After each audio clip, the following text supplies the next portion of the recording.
Ladies and gentlemen, Global Prosperity Summit is about to start. 各位先生女士，歡迎嚟到全球繁榮峰會2024，請大家盡快入嚟會場就座。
Ladies and gentlemen, our morning forum 各位 is 先生 about to 女士， begin. 我哋 Please 上午 be 嘅 seated. 論壇呢即將開始㗎喇，請就座。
尊敬嘅各位來賓，親愛的各位朋友們，歡迎在陽光明媚的一天。歡迎喺陽光明媚一日咧就係相聚香港。各位嘉賓早晨，歡迎嚟到第一屆全球繁榮峰會 GPS 2024喺香港呢個充滿生命力嘅地方。我係 Carol Yu， 我好榮幸擔任今日嘅司儀。我哋嘅世界而家咧係經歷好大嘅轉型，從一個單極嘅一個秩序咧變成多極嘅而且係多切面嘅一個系統。咁全球化呢，就係帶嚟更加緊嘅聯繫啦，喺唔同嘅國家同埋地區之間，放大咗呢個蝴蝶效應，亦都縮細咗呢個全球村啦。呢個世界呢，我哋都知道冇任何一個國家或者地區呢係可以呢係持續咁樣分隔嘅。咁我哋必須呢係採納一啲長期嘅繁榮同埋合作嘅做法，維持開放心態，接受任何新嘅策略性嘅伙伴關係。咁我哋呢非常之興奮啊，能夠有咁多位專家都係喺你哋自己範圍嘅專家聚首一堂呢，嚟到慶祝同埋有深入嘅討論啦，係關於全世界啦，所有我哋面對嘅挑戰啦，喺我哋人類之間。咁我哋必須呢就係大家合作處理所有呢啲挑戰。喺我哋開始，我代表主辦方呢，要多謝所有嘉賓、所有講者、所有嘅與會者，來自全球參加。你哋今日出席呢，係顯示咗呢一個會議嘅重要性，展示咗我哋呢集體嘅一個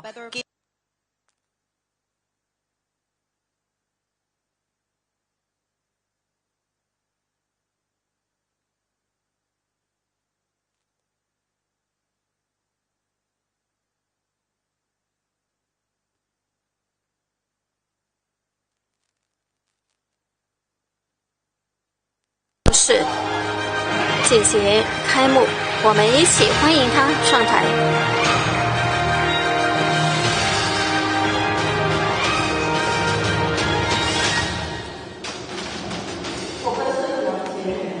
杨洁面教授，各位嘉宾、先生们、女士们，早上好！欢迎大家回来全球繁荣峰会。我们今天天气真的非常好啊！各位嘉宾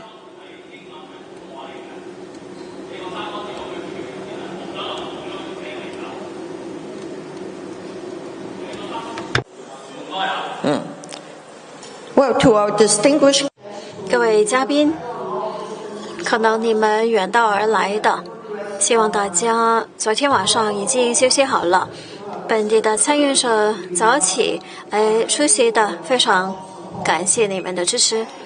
事实上呢，自从我们宣布全球繁荣峰会要展开呢，我们收到非常热烈的反应，来自我们的社区和媒体。今天满座的参与者呢，就见证了香港对于扮演一个贡献于全球未来发展的角色是有好大的热情。我们决定呢要开这个全球繁荣峰会，因为繁荣呢对我们的未来是不可以缺乏的。全球需要有承担，要推动全人的繁荣，是非常相关的一个课题。我们看到呢，好多大的国家强国，他们导致一些保护主义的升起，同时有一些的制裁、出口的控制等等的手段，让发展中的国家没办法拿到最先进的科技。世界呢分裂成为对抗的不同的板块。自由贸易投资的环境，过去的几十年帮助好多的人呢脱贫，但是呢现在这个年代好像已经过去了。在64个国家有选举，还有欧盟的选举影响了全球人口的9%。今年呢这一届大选都要发生了，政治影响了经济的发展。此外呢，也有一些两极化、政治暴力的出现，也有一些的战争，在中东还有乌克兰都发生了。香港呢是一个很小但是开放的经济体，我们高度面向全球的风险，所以呢我们希望可以解决这一些的问题。所以呢我们就决定要针对5个非常重要的课题，让大家可以讨论去全球化国家的安全，还有需要进一步的科技科学层面的合作，对抗全球气候改变。有巨大的风险的同时呢，我们看到有危也有机。今天我们非常荣幸可以请来好多非常出众的专家学者，可以帮助我们去找到一些正确的方向，可以希望解决一些的问题。比方说汉科教授，他是诺贝尔奖的得主，他今天也会跟我们有一个演讲。还有 Susan Fountain 女士，她是耶鲁大学的教授，也在 Zoom 上面呢要跟我们聊聊。他们愿意晚上待到很晚的时间，或者是一早起来参与这个环节，让我们非常的感动。我们有那么多的出色的讲者，肯定今天呢会有好多非常有用的见解可以分享。当然我们也要感谢协办的单位，他们呢就是上海国际问题研究院，提供了很有用的建议给我们。我要感谢杨洁冕教授，他是代表研究院的，他稍后也会跟我们进行演讲。同时呢，我也要感谢筹办的委员会还有赞助单位，他们大力的支持，非常感谢你们的支持。他们呢也包括香港的科学研究院，还有申鸿基集团、国泰航空公司、香港赛马会、香港中电、Matrix Port， 还有中石油。我们同时也要感谢香港旅游业旅游局的支持。另外呢，也要感谢我们今天 Carol Yu 司仪，他是来自深圳 InnoX 学院的。最后呢，我要感谢我们整个员工的团队，他们呢是非常努力工作，确保今天这个峰会呢是可以成功举办的。谢谢。接着我们就开始这个辩论吧。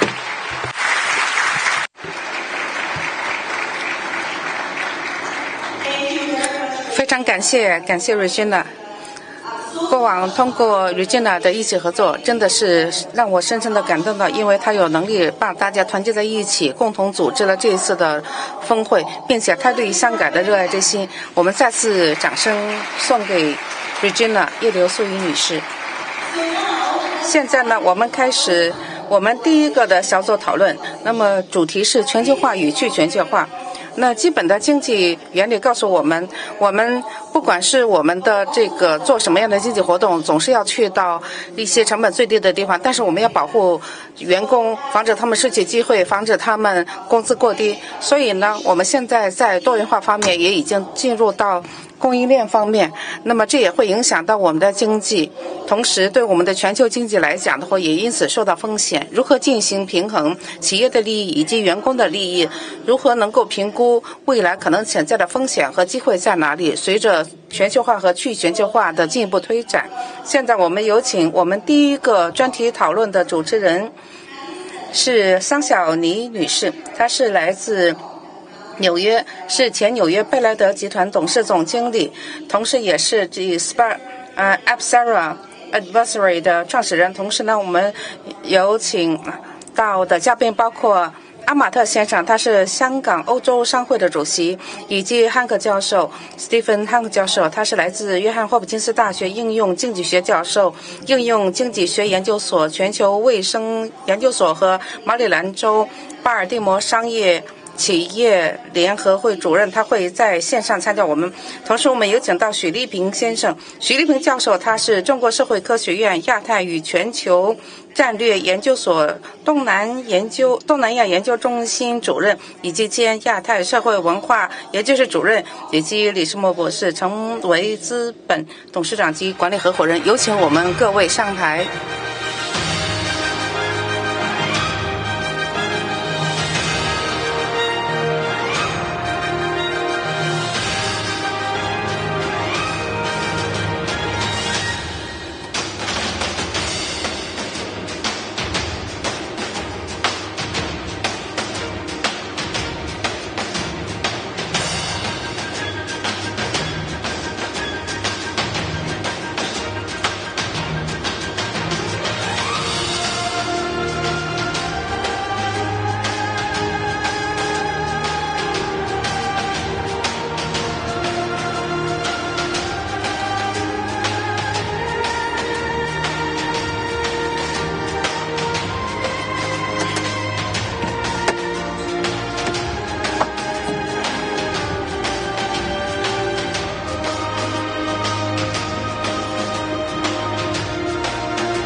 谢谢，非常感谢大家的参加。这是我们的第一个主题讨论。那某种程度上来讲，它也是一个有感情的专题讨论，那也是充满思想的一个。今天在座各位，我想呢，都是从中的受益者。为什么呢？讲到全球化，大家都从中受益了。那我想这是非常重要的一个话题。对于全球来讲，我们要把全球化的趋势要把它进行一个逆转。那请问一下在座各位，有多少人是曾经是香港的居民，或者是现在也是香港居民的，请举手，谢谢。那实际上，我在香港呢纳税纳了30年了，我真的是非常的自豪，我是香港的一员。尽管来讲，我的普通话真的很马马虎虎，这么多年之后我还是不会讲广东话。非常感谢刚才叶刘淑仪女士刚才讲的非常的好。那今天在座各位，我想我们要把这个反全球化的趋势要把它逆转，是有赖于各位的。那我想每一位呢也都代表着香港，那但是最好的代表应该就是叶刘淑仪女士了，所以非常非常感谢叶刘淑仪女士。我给大家简单做一个介绍，然后我们就开始讨论。首先呢，我先从 Anaki 先生，他想讲一下比较宏观的大的方面。那我们有什么地方做错了吗？全球化有什么地方出错了吗？我们有什么样的一些行动是不可逆转的呢？而又有什么东西是也可以逆转的？我想问一下 Eric 李世业先生，很多年前我就认识他了，可以说是他真的是在我所认识的投资者当中，他是一个翘楚，因为我们亲眼看到了中国的崛起有什么样实现什么的价值，所以呢又看到这个世界越来越多的技术，不管是军事方面还是民用方面，越来越多的技术，那这些都是一个重要的因素。那这也可能是一个不可逆转的一个趋势，虽然有点伤心，就是美国呢一直是在技术方面的一个霸主的地位，并且呢这个呢也引起了这个关于中国呢也是有很多的一些警示。李世默先生他亲眼看到了中国技术的崛起，并且有些方面已经超过了美国，有些方面已经跟美国的距离越来越近了。我也会问一下他，那因为就是我们就是他所了解他所投资的一些领域一些看法，比如说是关于合成生物学方面。我问许教授，我要问他的呢，我问许教授之前想问一下 Hanke 先生，问一下关于有一些就是矛盾的地方。一方面在美国我们可以看到他不再说是那么捍卫自由贸易了， populist and very protectionist in the name of resilience. And then I'm going to end with Professor Xu and how did China and especially Hong Kong navigate this world. But I'm going to ask the audience one question before I turn to you, Anaki, and that is, how many of you feel that anti-globalization is reversible? Raise your hand if you think it's reversible.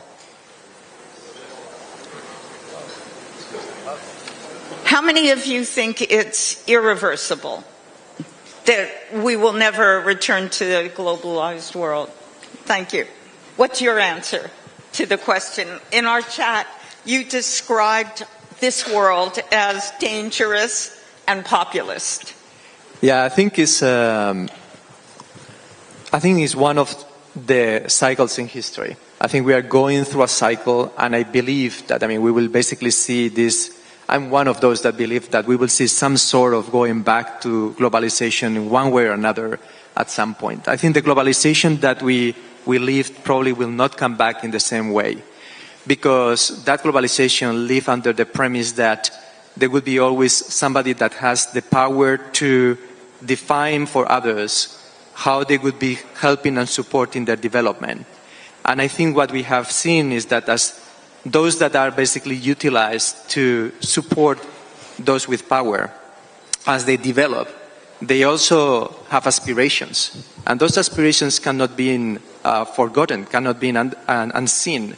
You need to develop a mechanism, a system for allowing those that have aspirations to continue in that evolution. And sooner or later, they will need to basically be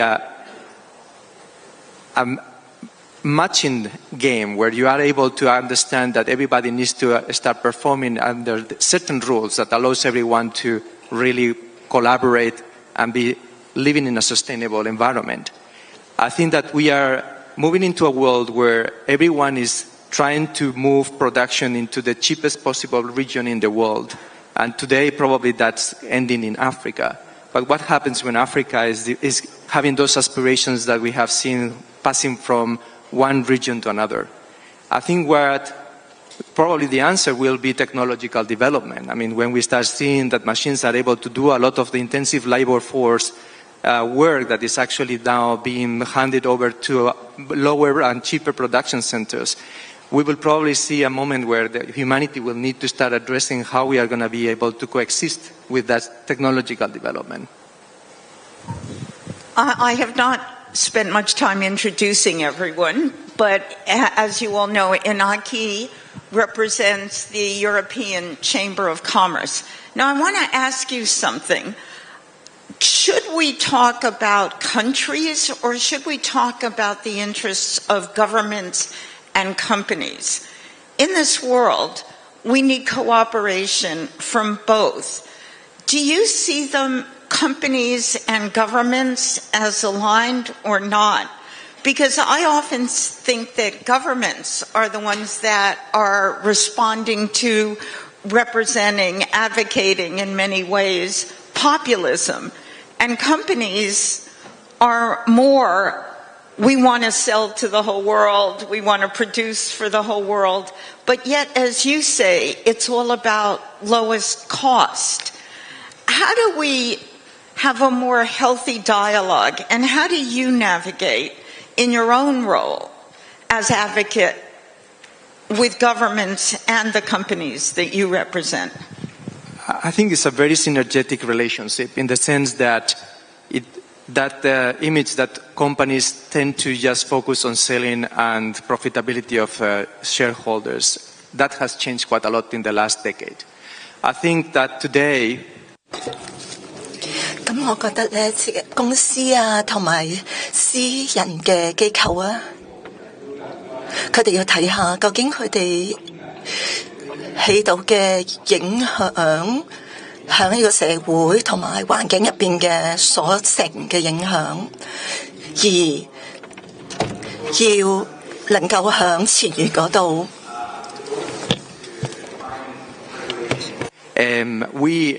Here in Hong Kong, we actually, the European Chamber and the European organizations, we've been trying to bring in best practices from the organizations we represent in Europe, where we are actually many times leading in terms of technology around environment, many times leading around the way that we self-regulate and the way that the European Union has been regulating. We are trying to bring that best practice to this part of the world. And that means that we need to have a dialogue, a conversation with the government about what we think is in the best interest of the community. How do you create that incentive structure? Can you give maybe an example of a challenge and what you're doing in this very polarized world to create the right incentive structures to align governments and companies to think longer term, when both of them have an incentive, whether it's electoral cycles or short-term profitability, to maximize short-term in a world that needs to think longer term? So I think when we talk about environmental sustainability, is probably one of those areas where it is easier to actually discuss long-term cycles beyond the elective cycles that happen in most of the countries in the world.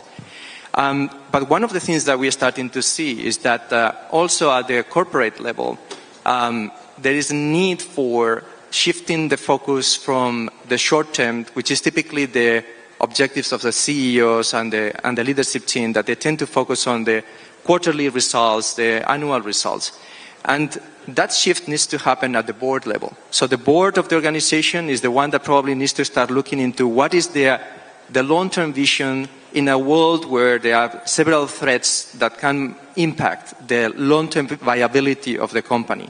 So those are today obviously climate change, but more and more is going to be the influence of new technologies like artificial intelligence, and how it's regulated is something that is in our interest and is also interest of the public sector, that we actually have well-defined railways that are helping us to understand where is the limitation of that we want to impose into private organizations and for the consumers. Thank you. I'm going to ask you one more question, and then I'm going to turn to Eric. In our conversation, you talked about the need for carrots and sticks, and you talked about some of the things that the Spanish government is doing. Can you elaborate on that? Yes. Because it's absolutely critical that the private and the public sector work together going forward. Yes, and we talk a little bit about the fact that, today is very important to understand that if you want to have a good alignment between the two sectors moving forward, you need to put incentives to facilitate that organizations are able to take advantage of the opportunities that are set for them, and also thinking a little bit about what is happening at the moment in Spain, where you have organizations that are trying to relocate into different parts of the country, where you have the organizations that are trying to think whether it makes sense or not to invest in certain industries or not. You need to start thinking about what are the mechanisms that you put in place in order to facilitate that. And most of the time you think about things like sticks like tariffs and things like trade barriers. But what we are seeing at the moment is that those do not necessarily always work. And you need to think a little bit about other mechanisms that incentivize, like, for example, allowing for giving incentives in the form of bringing giving a sponsorship for allowing different types of segments of the population to start working. We are seeing a bit of a problem with young youth unemployment, which is about 25% in the case of Spain, and then you have also a little bit problem with unemployment with the eldest part of the population. So in introducing incentives to bring these people into companies as a carrot is actually something that we're starting to see that is starting to happen. Maybe that's something that could be also introduced in some cases. Here in Hong Kong, we are starting to see the need for attracting talent, and I think it would be quite interesting to think how we can incentivize bringing more diversity into Hong Kong by measures like this one. That's fantastic. Thank you so much. We're going to go from the very macro now to the more micro, and I am going to ask Eric to talk about how he's navigating this world where dual-use technology means that the U.S. is feeling quite threatened by China, and how he sees the gap between U.S. and China on a whole range of technologies, and how he is deploying his capital in this world now compared to before. And it's my belief that the private markets in China have huge opportunities. So at the end, I'm going to ask him to be very specific and talk about Chengwei in this world where I think private markets in China are hugely interesting. But Eric, over to you. I'm not going to give you my trade secrets. I'll try on behalf of the audience, both investing and exiting. Yeah. Okay, well, so this dual-use business is really a not very useful concept. It's totally arbitrary. Everything can be dual-use. Toilet papers can be dual-use. So we don't want to think about that. It's not a useful concept. So let's come back to talk about technology and what China is doing in technology.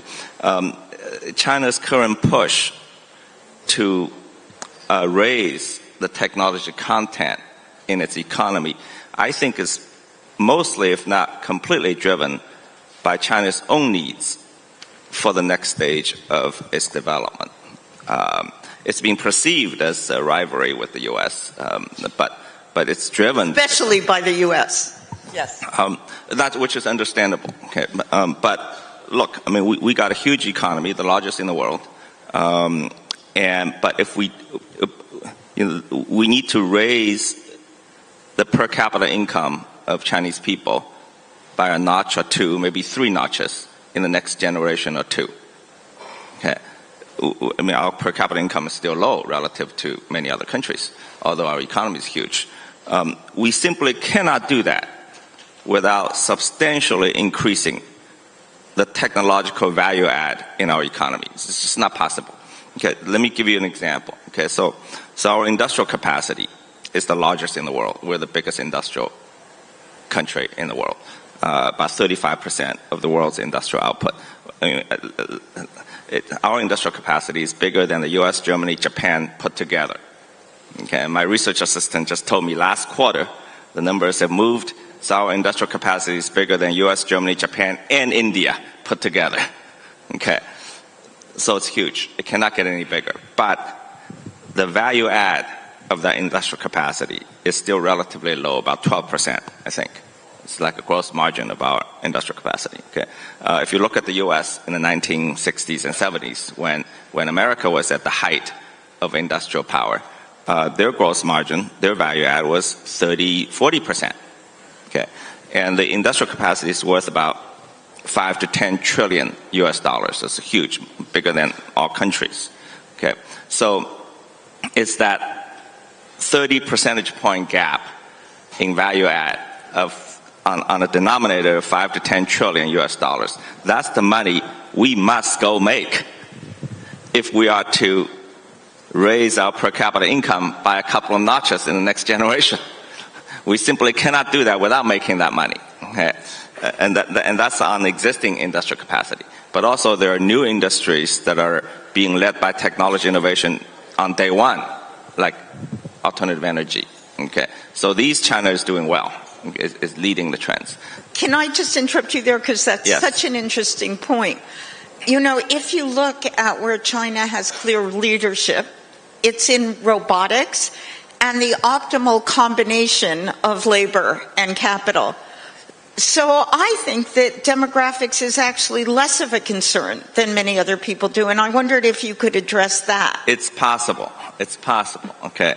So, yeah, but demographic is an issue. We have a gap where we're going to have too many people retiring and not enough people working in about 20 years from now. But 20 years from now, who knows what it look like? Okay. So, are you investing in robotics? We have robotics, smart manufacturing? Yeah, exactly. So what we're investing in are technologies, what I call technology-enabled industrial capacity. Okay. So to raise the level, you know, I like to use the iPhone story. Okay. So when Apple began to make iPhones, all the iPhones are made in China, 100%. Right? I had this conversation with a U.S. Official one time. This is a digression. Okay, a couple of years ago when we had this flare up over Taiwan. Okay, and he said, you know, if you guys make a move on Taiwan, we'll have enormous sanctions, huge sanctions. And my answer is, who will be sanctioning whom? You know, if you sanction China, I go back to use iPhone 10. I was happy with it 5 years ago. But if we sanction you, you won't have iPhones at all. Just a joke. Okay. So when U.S. began to use iPhones, make iPhones in China 10 years ago, it's a $1,000 product. We kept 3.5% in China. Okay. Today, the number is up to 26%. Enormous progress. Okay. I mean, if we made the chip in there, it would be 60% or 70%. We don't, unfortunately. Maybe we will one day. Okay. So we need to repeat the iPhone story in every sector. That's what China needs to do to raise, again, the goal is to raise our per capita income by a couple of notches in the next generation. That's all we're after. Now, the U.S.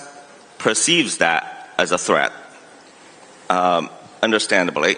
I mean, I think the United States had made tremendous amount of money in the last 20, 30 years through globalization, especially in this relationship with China. Okay. But it didn't distribute that money equitably inside America. It didn't invest well inside America. That's why it's finding it difficult to compete and win based on current rules. So that's what this deglobalization trend is happening, and it's reality. We have to deal with that. But China is doing all this technology stuff, for its own needs. You made a very important point earlier, saying that China is developing technology for its own needs. One of the interesting things that you said in our conversation as we were preparing for this panel, I asked you whether government was chilling private innovation, and you said absolutely not. And we talked about the fact that actually the U.S. and the Department of Defense were the catalyst for developing technology in the U.S. itself. Could you talk about the fact that people have maybe this artificial distinction between the government and private sector innovation, and how you see the government and innovation, working hand in hand? Yeah, so this dichotomy between state and market, and somehow they are opposed to each other in technology, that's fraud. It's just fraud. It didn't happen this way. Okay, so it so happened in the last 20-some years, our big techs are mostly in consumer-oriented platforms, right? Social media, e-commerce. Now, those kind of business models, the government had very little to do with. Okay, but that's an anomaly. If you look at hard tech, real technology development, the state had always played a leading role because it needs investments, it needs far-sightedness. I mean, I'm a private investor, I'm a venture capitalist. I know we're short-sighted. Okay, let's not fool ourselves. Okay, we're into short-term profits. Okay, we're not gonna make the kind of investment that's gonna generate. TSMC, for instance. Okay, when I was graduating from Stanford Business School many years ago, many years ago. Okay, at that time, Morris Chan came and gave a talk, and we were all steeped in neoliberal doctrines at that time. We're all laughing at him. We're all saying TSMC was a stupid investment. It was government-led, state-sponsored, low return on capital, asset-heavy. The smart people are all in Silicon Valley doing fabulous design. And look at TSMC now. But no private investor would have done that. Okay. And Silicon Valley, of course, if you go to Silicon Valley in the 1970s, the state played a huge positive role in the development of Silicon Valley and internet. Ask Elon Musk, who his biggest patron is. I'm going to interrupt you for 1 minute, tell you a story, and then I'm turning to another investor to pick up on your point that private sector venture capital is too short term. I was talking to the woman who runs the investment arm of Economic Development Board in Singapore. Singapore was one of the earliest investors in Moderna, way before COVID, because the Singapore government wants to diversify its economy and identified biotech as an area where Singapore should develop away from real estate and financial services. Kin, do you think that Hong Kong should use its $500 billion in reserves to do more long-term backing of innovation? Kin Chan is one of Hong Kong's locals. I want the voice of Hong Kong, and an investor who has done so much to help this city globalize. Quickly. I want to highlight the risk of being seated next to the moderator and speaking frankly the topic, and also expressing admiration for some of the panelists like Eric. Thank you for coming back again to Hong Kong. What you said at FCC, fantastic. You come here so often, why don't you just move here? And Professor Henke, I told Henny how much I have been following you since the Indonesian crisis, and as an Indonesia investor, I am so honored that I'm virtually in the same room with you today. Enough of the risks. I'm unprepared for this question, so I'm going to be speaking probably without much regard of personal risks. I was or may still be as steeped in liberal capitalist progressive ideas as Eric was 2 years ago at Stanford. I do not, even though I'm a part-time Singaporean, meaning I do Southeast Asia, I go to Singapore all the time, I do not really believe that you hire a bunch of people who scored very highly in public examinations and they will become good investors. And they may not even be very good custodians of hard-earned capital accumulated by the collective population. But having said that, GIC has done very well, obviously, compares very well with the peers. Stop me, I may be speaking too long. I am not sure we can replicate that. I know Regina disagrees with me because I've had this discussion with her before. I'm not optimistic that Hong Kong can replicate that. I think we should rely on private sector. And I think we should attract talents from all over the world who are specialists as opposed to a government-led. Thank you. Okay, thank you. So, Eric, one final question to you, and then we're turning to Professor Henke. And that is, can you talk to us about the areas, very briefly, where you're deploying your capital? So, back to my earlier remarks. So that I think, basically, the Chinese economy is in transition, moving away from the old drivers of our growth in the last 20, 30 years, real estate, consumer internet platforms, and lower-end manufacturing, towards more technology-led growth. And what are these new technology-led growth? One is technology-enabled industrial capacity, and that's, like you said, manufacturing technology, robotics, AI manufacturing, image capturing, all these things that happen in the industrial process. Okay, supply chain technology, for instance, we're active in that. China has world's largest supply chains. Textile, for instance, 93-94% of the world's textile is made in China. Huge supply chain in China, highly inefficient, needs to be updated, digitized. Okay, semiconductor, without you don't have to say why. It's a huge. 2 more minutes. Okay, and life sciences and synthetic biology. 2 more seconds. Thank you. That's great.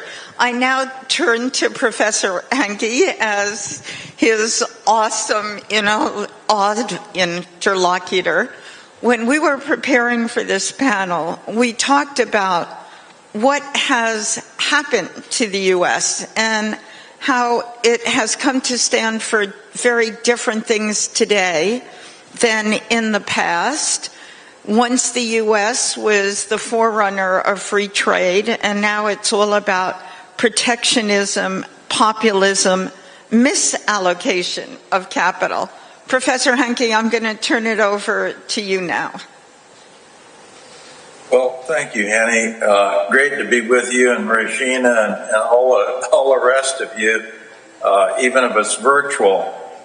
I think kind of leading into that, I'm listening and thinking about Hong Kong, and I was thinking about it earlier this evening, and I noted that we're talking about global prosperity, and exhibit 1 for me would be Hong Kong, and I'm holding in my hand here a book, Architect of Prosperity, Sir John Copperthwaite, and the Making of Hong Kong.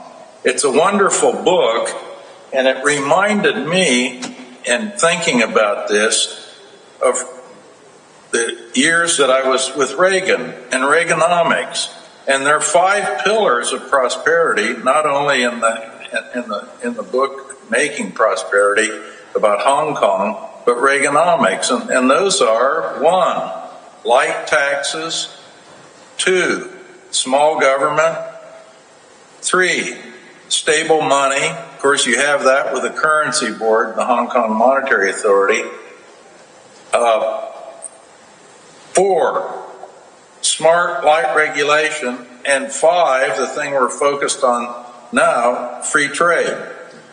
That's it. So thinking about what's going on now, we have right now, when we're talking about deglobalization, last year we had the slowest rate of increase in global trade and goods and services that we've had in the last 50 years.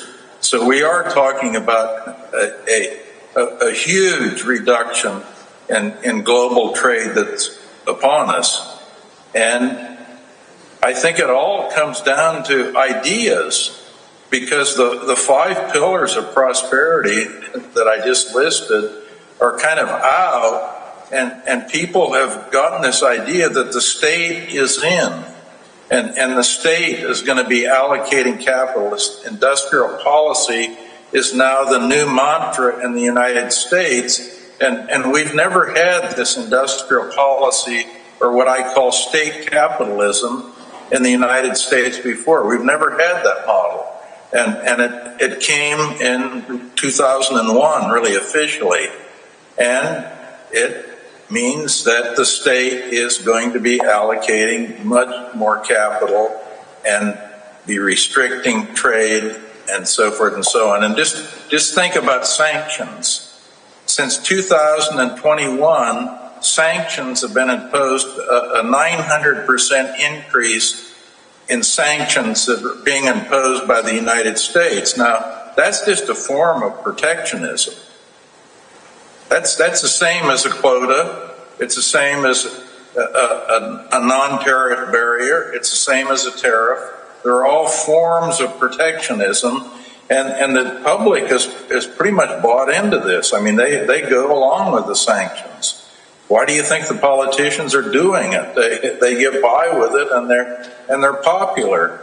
And things now, we're faced with what, 100% tariffs proposed on EVs and solar panels coming from China.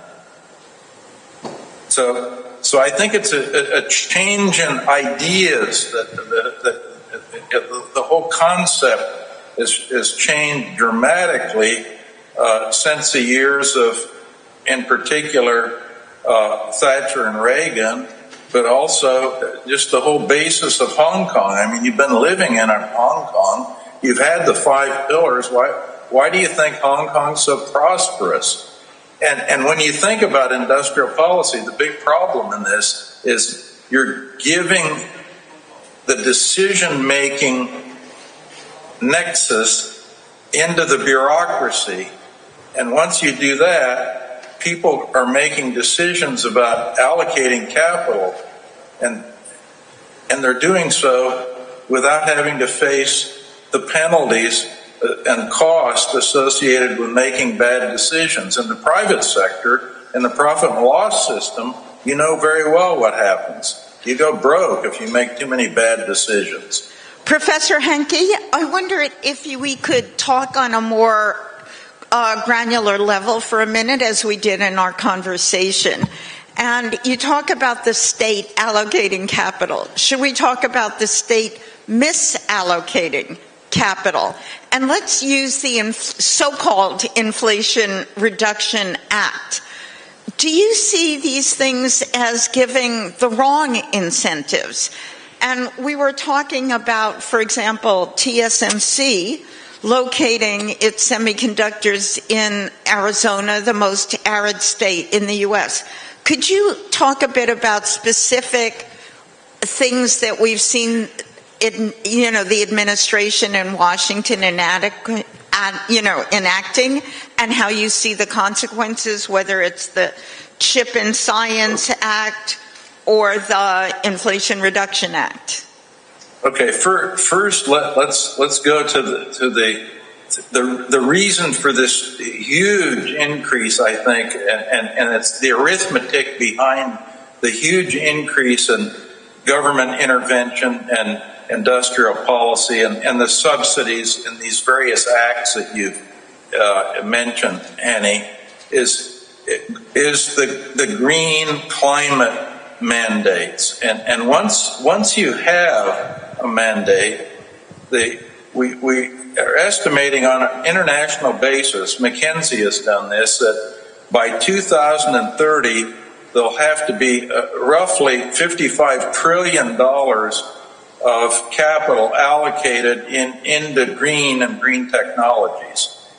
And the production of green will be only profitable for about 25% of that. So 75%, 3/4 of it, will have to be produced by enterprises that can't make a profit by engaging in those activities, those green activities. So that means, again, the arithmetic is that the state will have to subsidize a lot of this.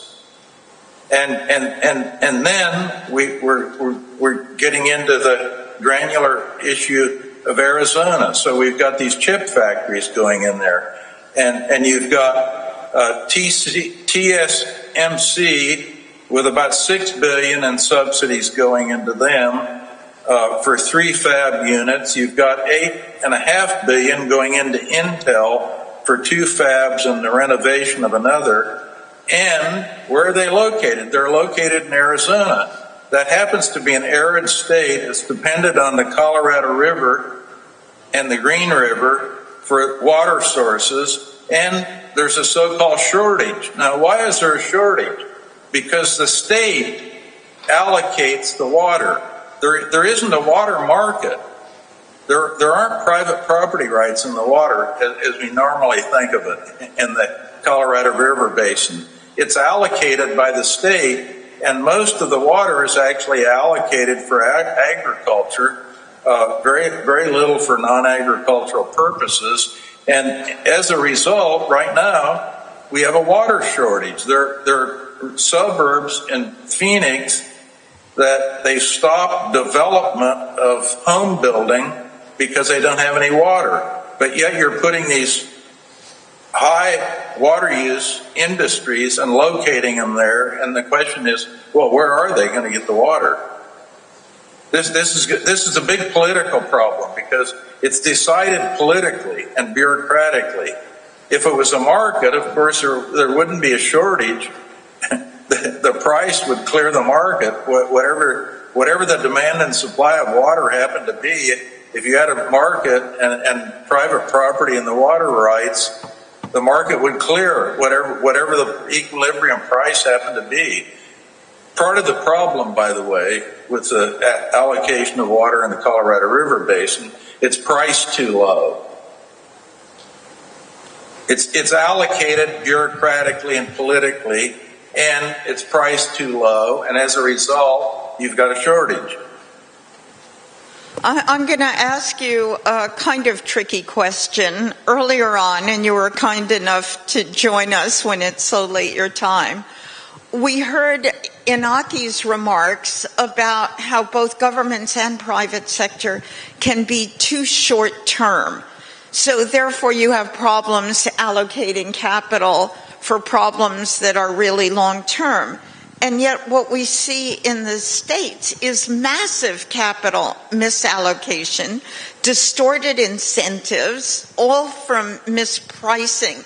How do we go forward? What is your recommendation in a world where government... I'll let you go on. I think, Henny, it gets back to the original thing that I was talking about. It's ideas.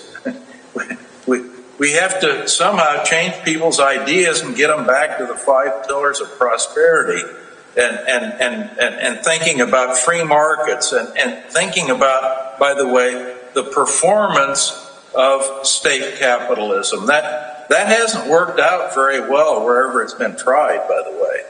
Yes, you do have some examples of things that were worked out, but in general, we find the following. You've got the iron law of state capitalism, and that is over budget, over time, under benefits, over and over again.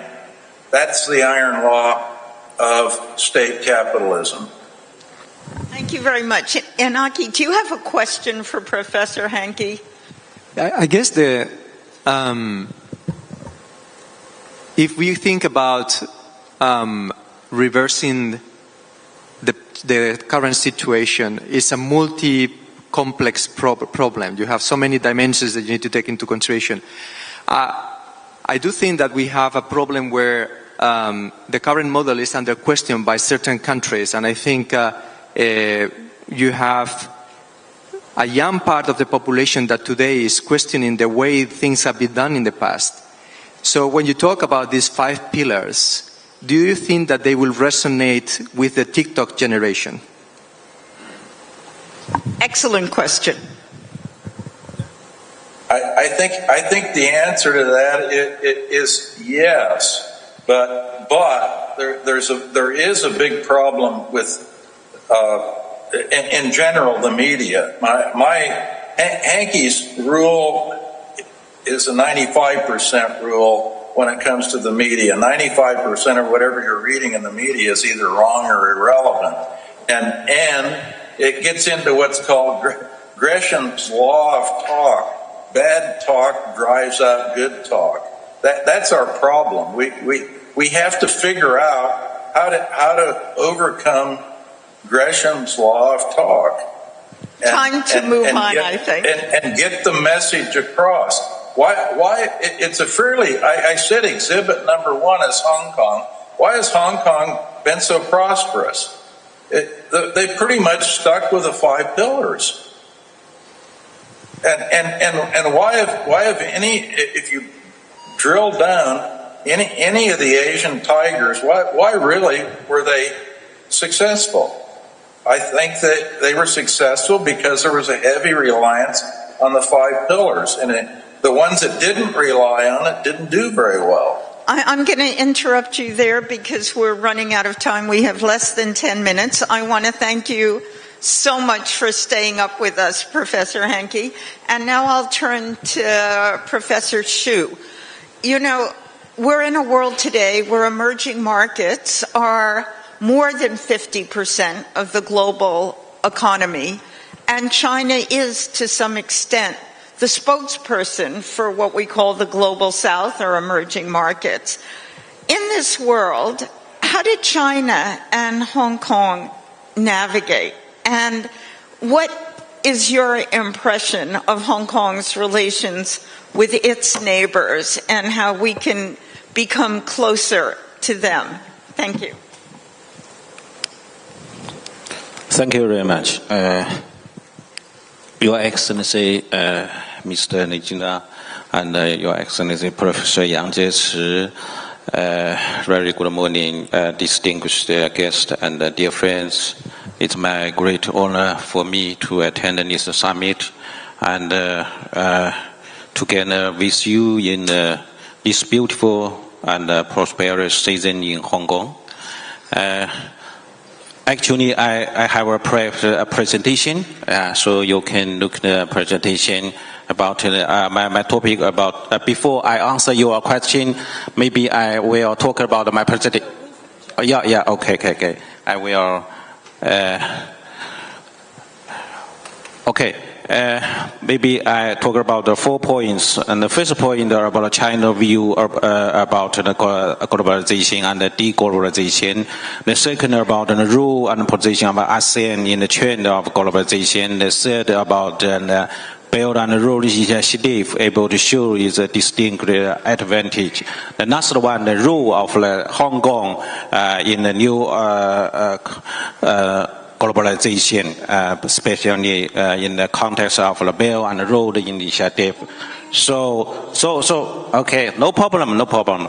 So, I think, according to the China, I think how to understand the globalization So we maybe we have three. We think globalization is about the three modernization, namely economic globalization, political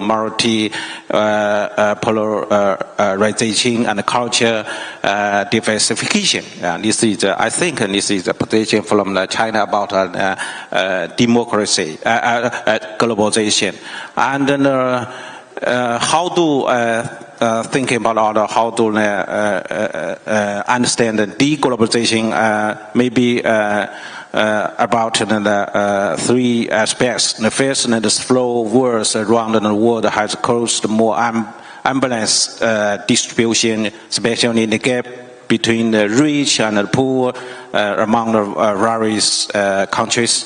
The second, the global governance has encountered profound institutional obstacles. The most important thing is that the institutional arrangement for the distribution of the global wealth has become more unfair. The third, the globalization promotes the transformation in movement of the culture, information, and people, brings a representative challenge to nation countries. And this is about the meaning of the deglobalization. So how we can see the role the ASEAN in the trend of globalization. I think the ASEAN as an active playing in globalization, I think is more and more is very important, because I think ASEAN now become the new impetus of the economic increase in globally. So the ASEAN as a part of the global south, I think more and more played active player. You can see by participating in a national organization, promoting initiative, and advocating multilateralism, ASEAN countries are driven to issue the international rules are more aligned with the needs of the global diversity and the international order, compared to reflect interests and the concern of all the countries. So this is the role of the position of the ASEAN. And then the third one about the new globalization, I think the Belt and Road Initiative can show its distinct advantage. Because the BRI proposal and promoted by China has emerged as a significant public good, with the potential enhance globalization and the reform of the global governance system. And then the bill and leadership as well sort of forced to foster greater participation, gain, and happiness among the majority of 1,000 countries globally. And the last one about the role of Hong Kong in working with the ASEAN and joint build and a road. I think Hong Kong have a key role in working with the ASEAN in the Belt and Road Initiative. I think Hong Kong have the full advantage.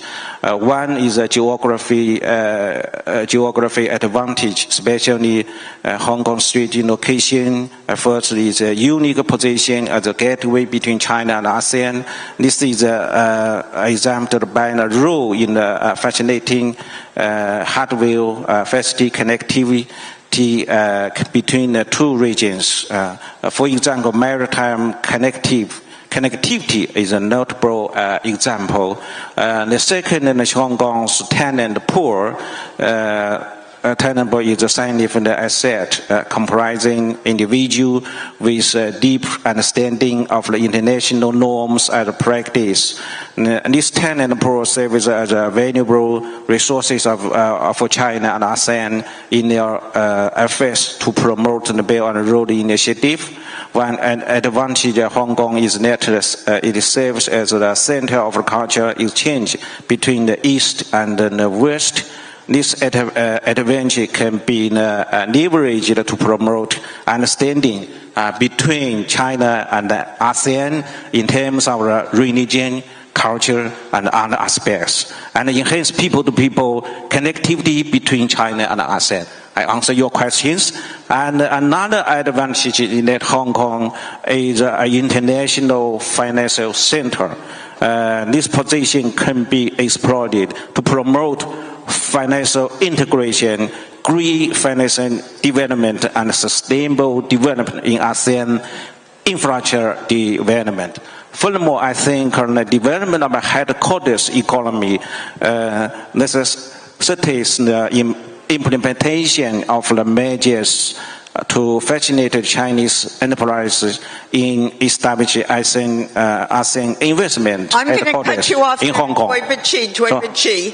I'm going to ask Eric one question, and that is, Eric, are you piggybacking on your Chinese companies as they go into ASEAN? Briefly, and then yes. we're at a time end. Yes, we have these new alternative energy companies, manufacturing technology companies, biotech. All of these companies are globalizing.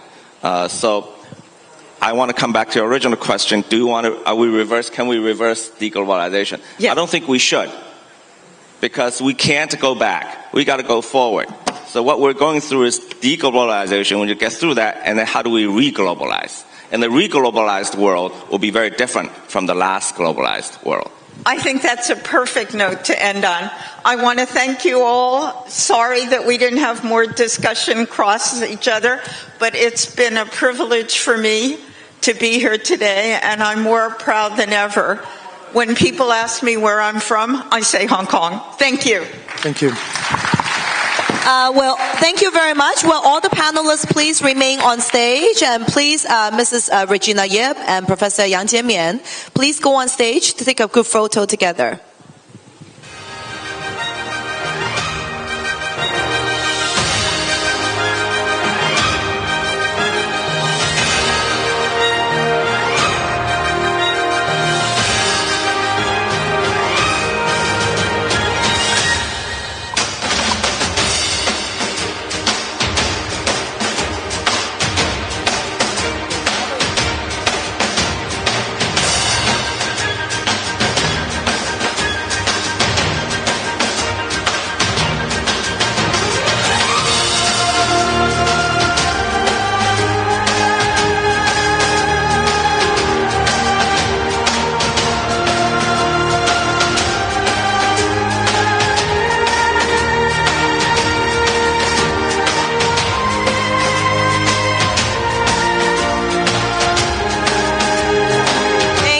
Thank you very much. Now we'll take a short break and then come back for our second panel.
Ladies and gentlemen, please be seated as our next panel is about to begin.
our second panel.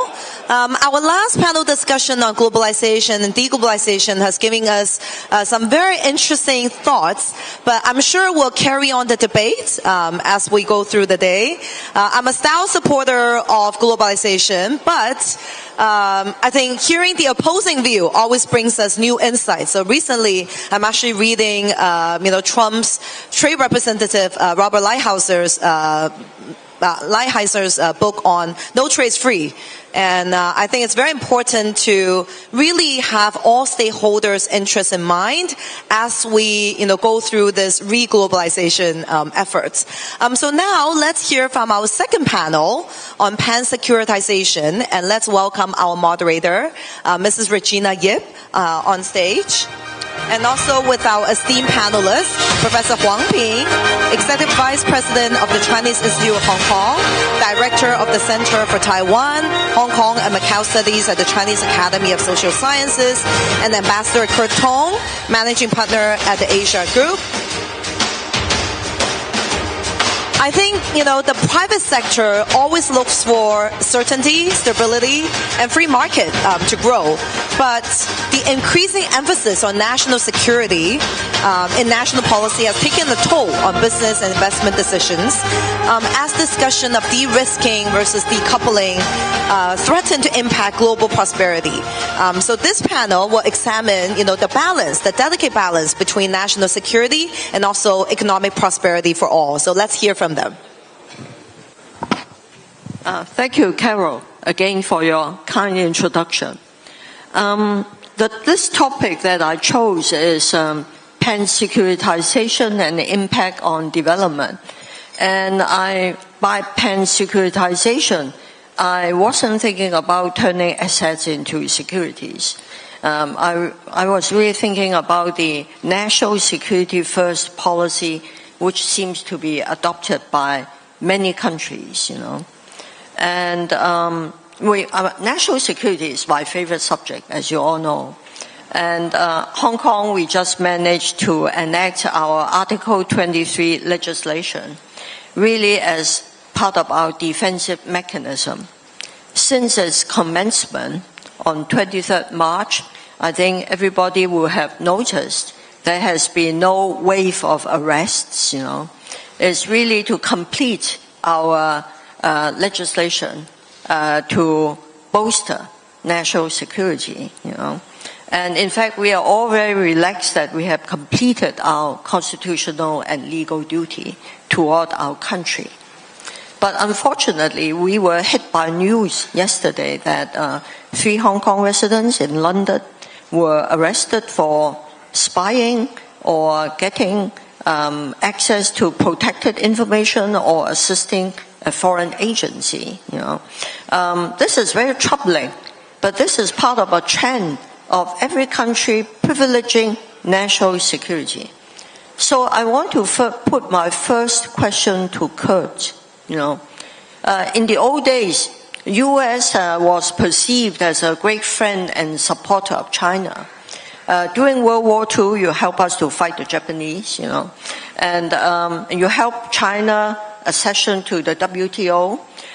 U.S. has always supported Hong Kong's free trade regime, a big trade and investment partner. But there seems to have been a sea change in your policy. I came across a report by 2 former ambassadors to India, to report. Don't know whether you have seen it, It's a report to the Council on Foreign Relations. It's quite interesting. Revising U.S. grand strategy toward China from a policy of engagement, integration into the world economy, into a policy of containment and stepping up of export control, sanctions, etc., which is perceived by China as, toughening the containment of China, keeping China down. Why has this happened? China is only a middle-income country. Its per capita GDP is about 12, 13K US, middle income. US is what? 84,000 per capita, we have many problems, demographics, slowing economy, all that. Why does the U.S. have to adopt such a radical change of policy to identify China as the #1 national security threat? Well, thank you, Regina. And first, I just want to say thanks for having me today at this event. And I think all of the effort and time that has been put into organizing this summit is very laudatory, and just really excited to be part of what will hopefully be a series of really meaningful engagements between thought leaders from a variety of countries in Hong Kong to talk about the problems that you're raising. You know, I'm going to put on my I work for a company called the Asia Group. We provide advice to private corporations, but I'm going to put on my Georgetown University professor hat, because we actually have 2 units devoted to this very question that you just raised. And it is a complicated question, because there are theoretical writings. Graham Allison's book about the Thucydides trap is, of course, the most popular one, that share this notion that a status quo power, in this case the United States, and a rising power, in this case China, are inevitably destined for conflict, and perhaps even outright conflict in the form of war.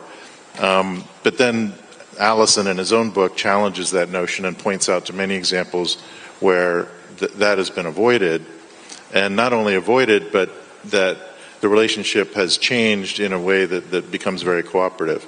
So one of the things that I think about on this topic, and sorry to go on too long, but just want to frame it for you, is that the post-World War II rise of Japan and Germany in particular economically was perceived in the United States as a threat. And I grew up and was trained in the days when the primary challenge to the U.S. economically and technologically was considered to be Japan, and secondarily Germany. And the reaction to that was protectionist in nature. Like we're seeing now in the United States, that there will be tariffs announced tomorrow, which are part protectionism and part kind of technology strategy in terms of their design. And the drift towards protectionism in the United States was profound at that time, but as it is now, but it's subsided over time.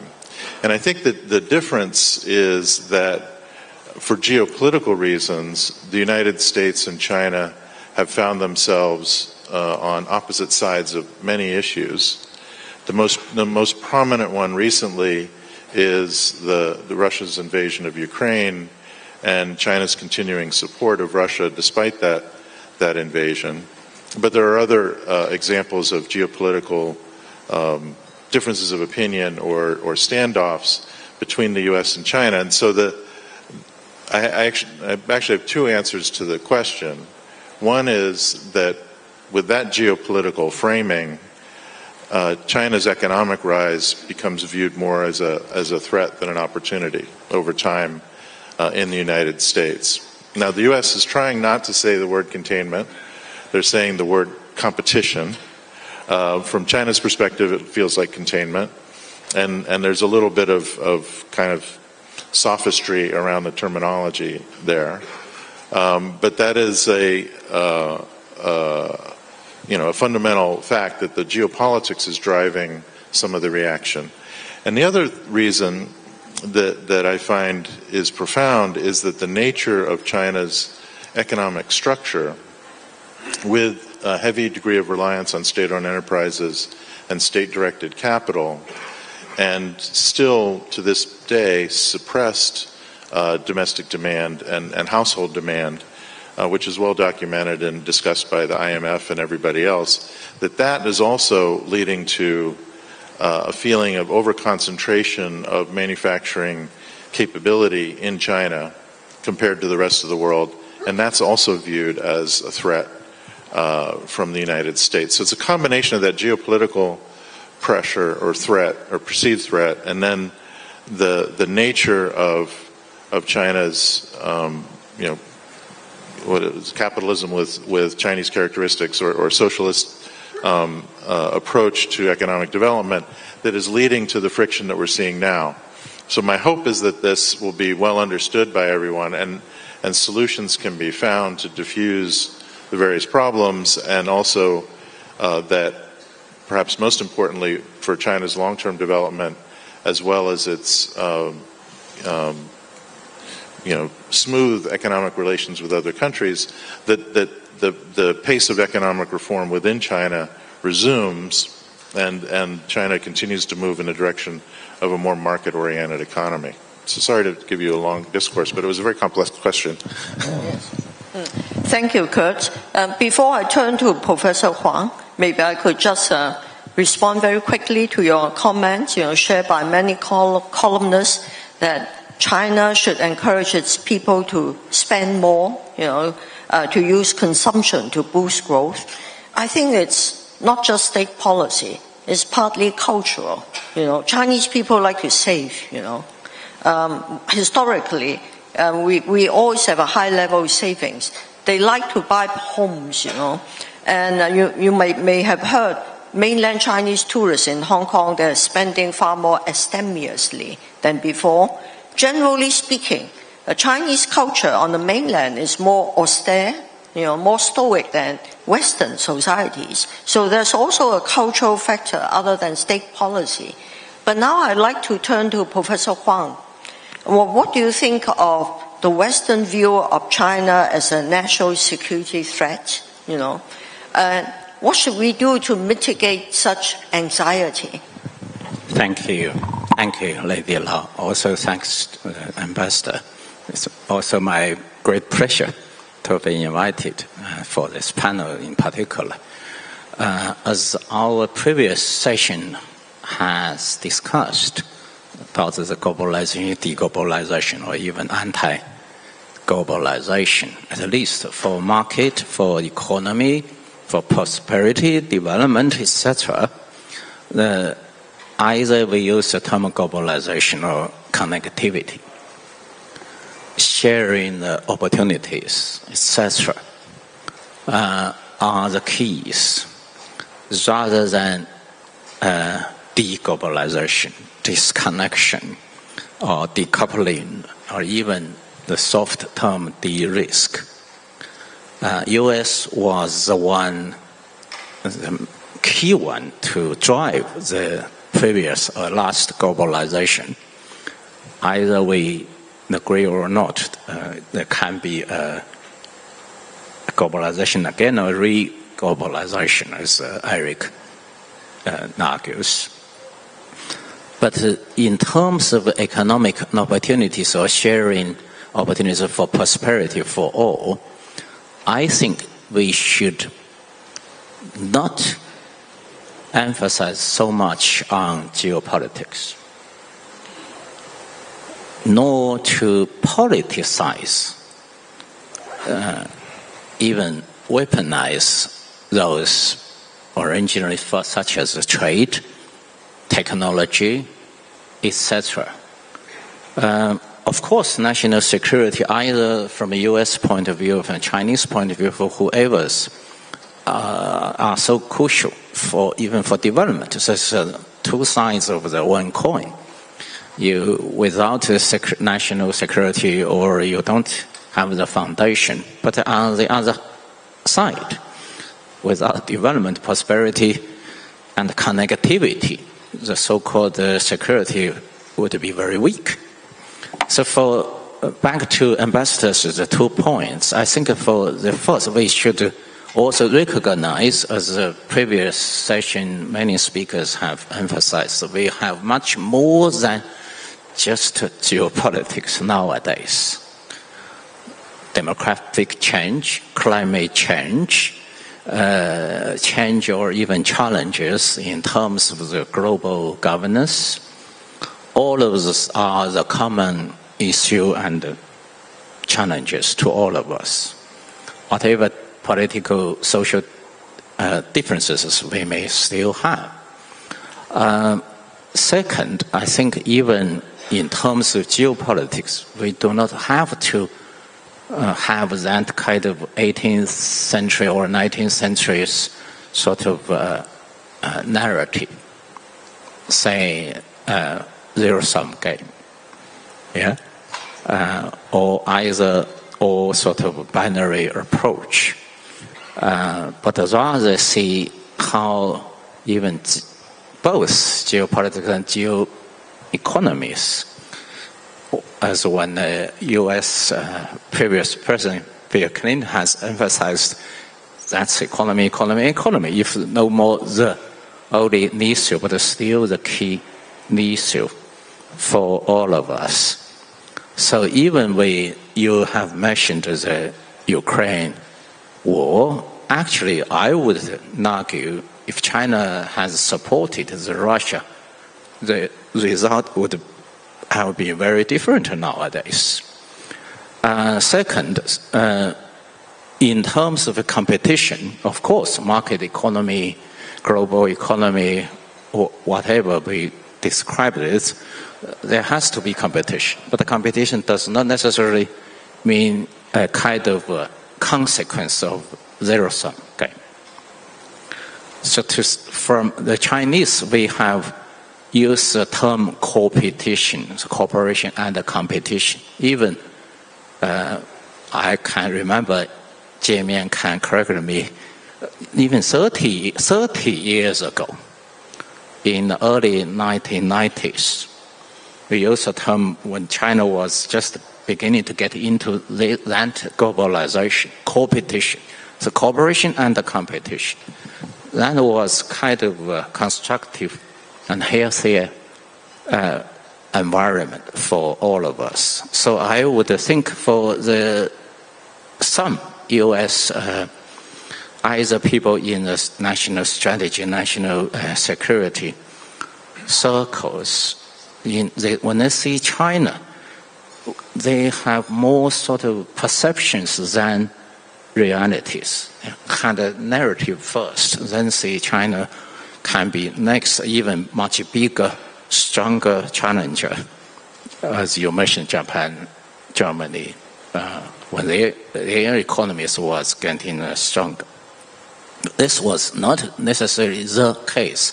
And as Lady Lau has just emphasized, also quite crucial, I think, is the cultural differences. And for China, still one of the few nowadays which now is, say, globalization is such a good opportunity, not only for Chinese, but for all of us. Thank you. Well, thank you, Professor Wong.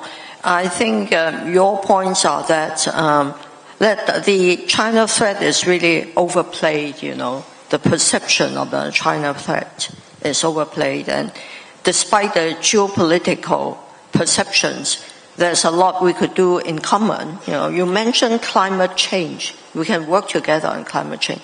And the two countries are working together. And also on governance of AI, right? What else can we work together? Academic exchange, more students studying in our respective countries. But I've heard a lot of complaints about Chinese students issue with student visas and even PhD students halfway through their studies, stop at the airport and sent back. That's very bad, I'm sure that's not your government's policy, So how do we promote more connectivity, as Professor Wong suggested? Yeah, so at times I think the United States has crossed some elements. It's a large, diverse country, and there's a lot of agencies involved and a lot of policies. The U.S. has gotten too far forward in viewing a variety of aspects of China's rise as a threat, which are actually not a threat to the United States. I would put most student activities into that category. But conversely, I think that China has also become less welcoming to Americans and American students, as well as business people. So there is a perceptions situation of threat and counter-threat that leads to escalation and leads to a problem. So you can try to diffuse that through leader-level discussions, which has happened between President Biden and President Xi. That can have an impact for a while. You can try to do the joint project approach, like let's work together on climate change, let's work together on AI, let's work together on global health, and frankly the US and China both failed miserably during COVID to cooperate when it was such an obvious need for the two countries to work together on the pandemic. Or you can just try to manage and muddle your way through while having a relationship that's primarily characterized at the government-to-government level by competition, but have it be in the private sector primarily focused on cooperation. And that, I think, is the goal of many, particularly private sector actors in the United States, to see a situation where, as Professor Huang is defining, you have some separation of the geopolitical frictions from doing business. The challenge comes when there's crossover between business activity, private sector activity, and government perceptions and government needs. Going back to the previous panel's discussion and raising of the issue of dual technology, one of the panelists said every technology could be a dual technology. Well, if that's the case, then if you're suspecting the other side of making every item on the planet into a weapon, then there will be no more trade, right? So we do need to figure out the difference between goods which can and should be traded or invested freely and others which need to be protected for national security purposes. That's a really complicated exercise. I think what the Biden team's trying to do is do that while communicating its intentions and direction clearly to the Chinese side, and China is also doing it to some extent in return. That's being managed okay, I wouldn't say well, but okay at the current point. But it's a potential problem that doesn't have an easy solution to it going forward. The other problem I'd go back to is the underlying concern about the effects of globalization on the U.S. economy, and in particular, those effects when so much manufacturing capacity is being concentrated in China. And so, Regina, going back to your remarks about, Chinese like to save money culturally, well, that's great, but then they also like to produce everything on the planet and use that savings to create low-cost, high-quality goods inside China in ways that other countries struggle to do, and then you end up with massive trade imbalances and international friction. So these problems need to get worked through, and I think that the most important thing is to understand them clearly, and rather than pointing fingers and doing sort of whataboutism conversations, to actually find fundamental solutions going forward. I've been very disappointed recently in the performance of the G20. It should be a key global forum for working through these problems and coming up with a consensus among major countries, going beyond the U.S. and China. We need to get back to doing that much better. The United Nations is kind of a broken mess, and the WTO is also fallen apart. A lot of that has to do with the United States. A lot of it has to do with China. So getting back to reglobalization, as the previous panel attempted to address, I think is going to be challenging, but it should be a shared objective with the understanding of what the challenges are, and not just dismissing those challenges as if they didn't exist. Well, Coach, you already highlighted many problems, how to ring-fence technologies or businesses so that they can be dealt with as businesses per se, not businesses or technologies that have defense implications and could pose threats to national security. Your national security advisor, Jake Sullivan, once said that he wants to keep a small yard with high fence. How is this coming along? From our part of the world, it looks like the yard is getting bigger and bigger. More and more entities being added to the sanctions list, and that will hurt U.S. businesses as well. A lot of your tech companies have big business in China. Yeah. This is for me. Sorry, Dr. Huang. Just quickly on that, I do think that the fence has a lot of holes in it, and the yard is getting bigger. That's my own impression.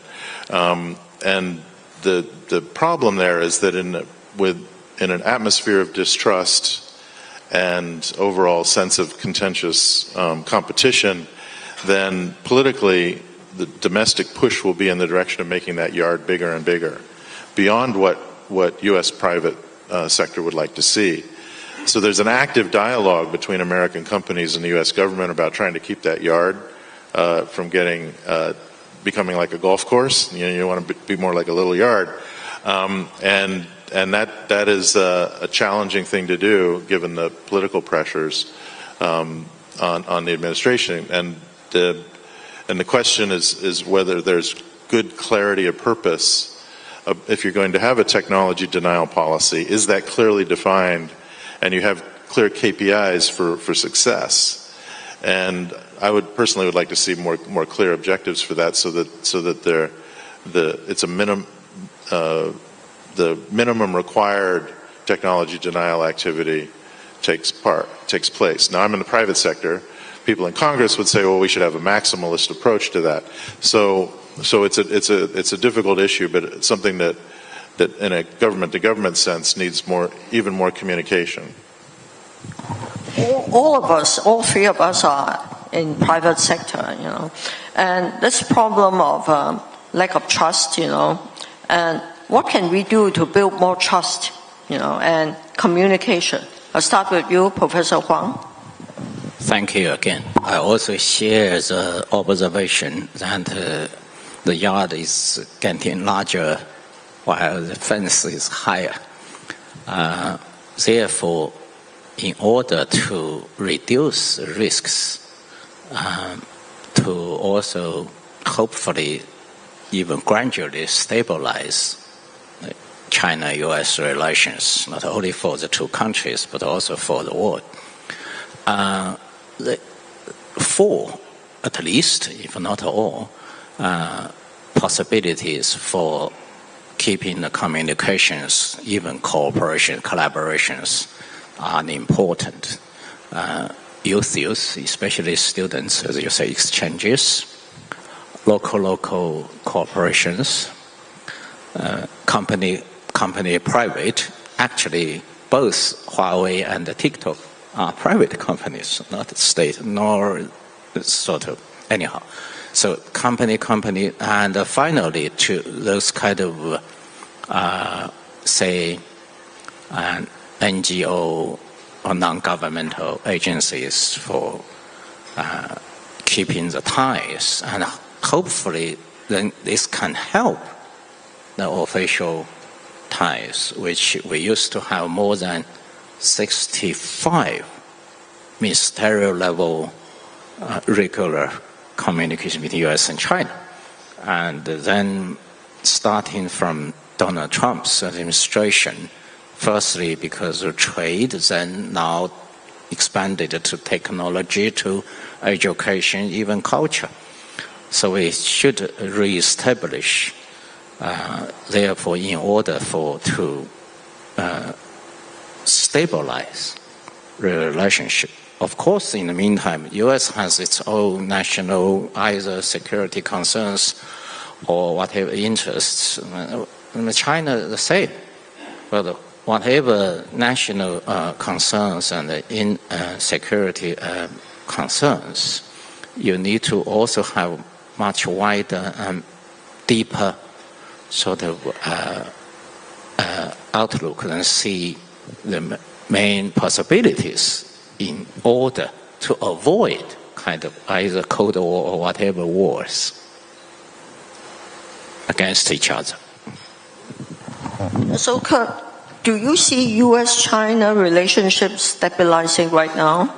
And what's your recommendations for, helping the relationships to stabilize or even improve, building more connectivity? What do you think of Professor Huang's four possibilities? Well, I think things are more stable now than they were a couple of years ago. and a lot of effort's been put into that by the two the U.S. administration and the Chinese government. But I'm concerned about the impact of U.S. politics on that, which does drive things in the direction of destabilization. I'm concerned about China's impatience with respect to some of the geopolitical issues and that perhaps creating instability. So in that context, what I would like to see is a more vigorous amount of both communication and then also negotiation. So one of the things about the Biden administration is from the U.S. perspective, they've done a brilliant job of reinforcing American relations with other countries in Asia besides China, but the direct engagement has primarily been information sharing rather than negotiation. And it seems to me that there are areas where a little more direct give and take, trade-offs and agreements being reached, including in areas like climate change, which are usually described as cooperation, but it's actually, a lot of it is a question about who goes first and how much and at what cost, but also particularly in trade. So there is this discussion in Washington and I think also in Beijing about the possible impact of Donald Trump being reelected as president. He has stated on the campaign trail that he's very interested in the trade deficit and is excited about more tariffs and interested in focusing on the trade deficit as a key priority. So if that is the case, in order to accomplish that, one could see a negotiation approach as was attempted in the first Trump administration coming back. And if that happens, I hope to see the negotiation be more successful than last time. And I think it's a very challenging negotiation if there is an actual bilateral discussion like that. But I personally would like to see more give and take and actual outcomes-oriented discussion between the two governments rather than just a sharing of information. Even though there's risks, as happened in 2018, of the negotiations breaking down, I still think it's worth the try. Well, before our time runs out, one final question for our two speakers. What can Hong Kong do? How can we contribute to easing the tensions? In the recent CSIS report published, we note that the U.S. government confirms, in a way, Hong Kong is still important to the U.S.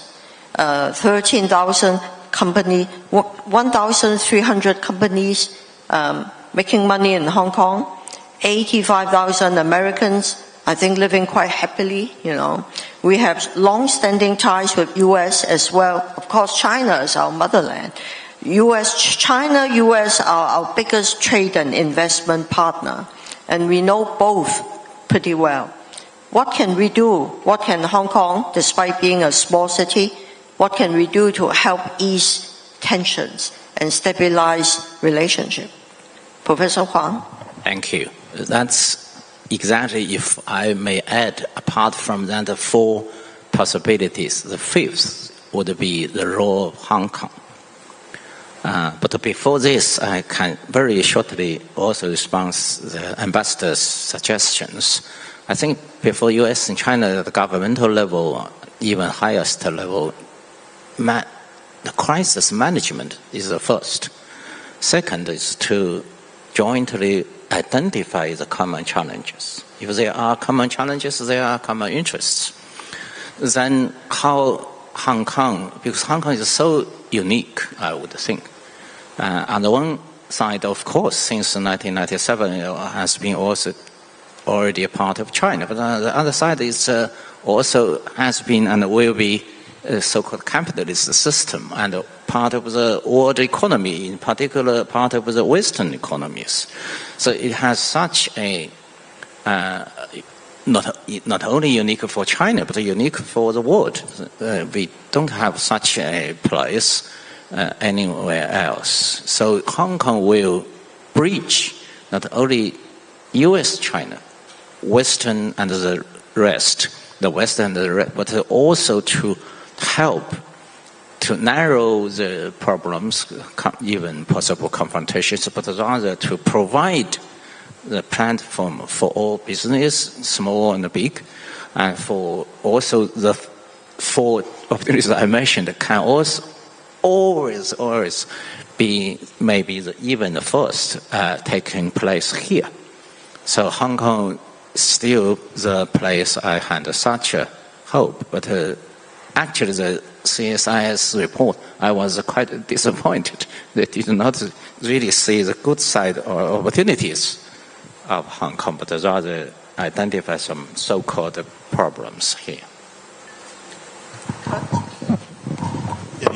In the context of overall competitive thinking in Washington, I was very happy to see in that context the CSIS report actually holding out the idea that deeper engagement between the U.S. and Hong Kong, including at the official level, would be beneficial to the United States as well as to Hong Kong.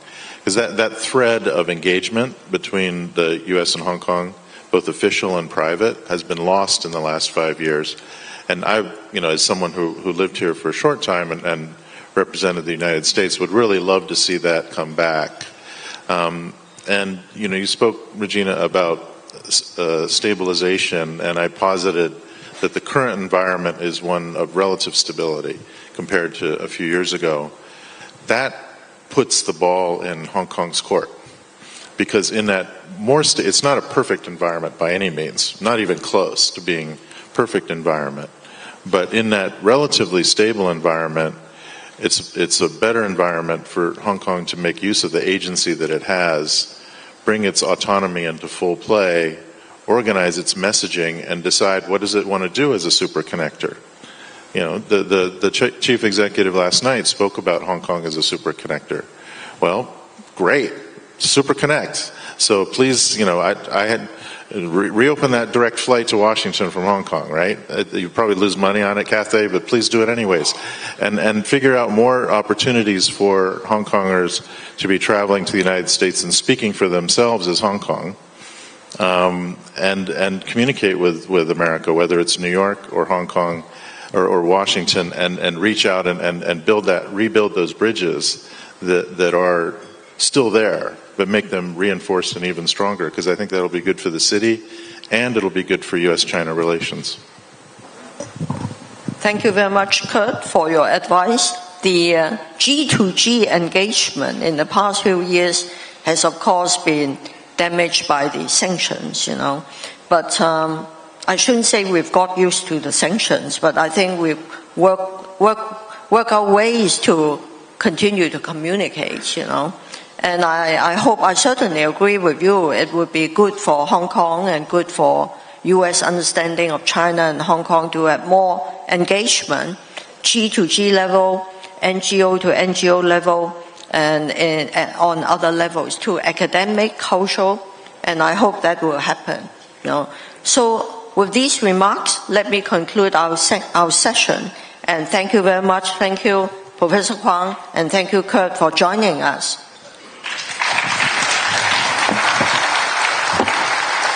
Thank you very much for that engaging conversation. Will the panelists please remain on stage, and Professor Yang Jiemian, please go on stage for a group photo together.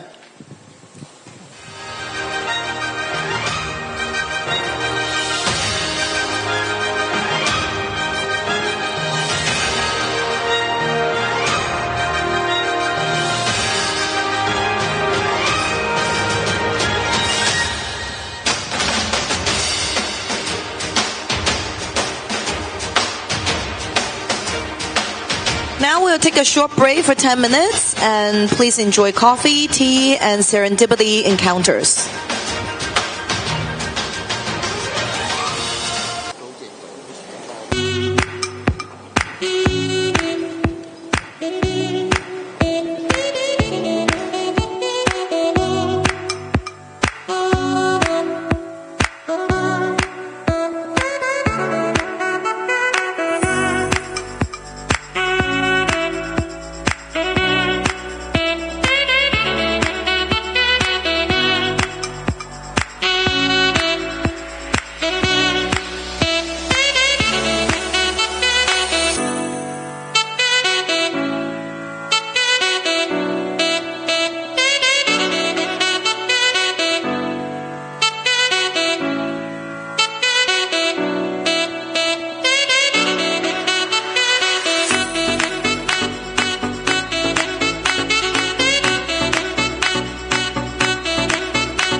Welcome back, everyone, to GPS 24.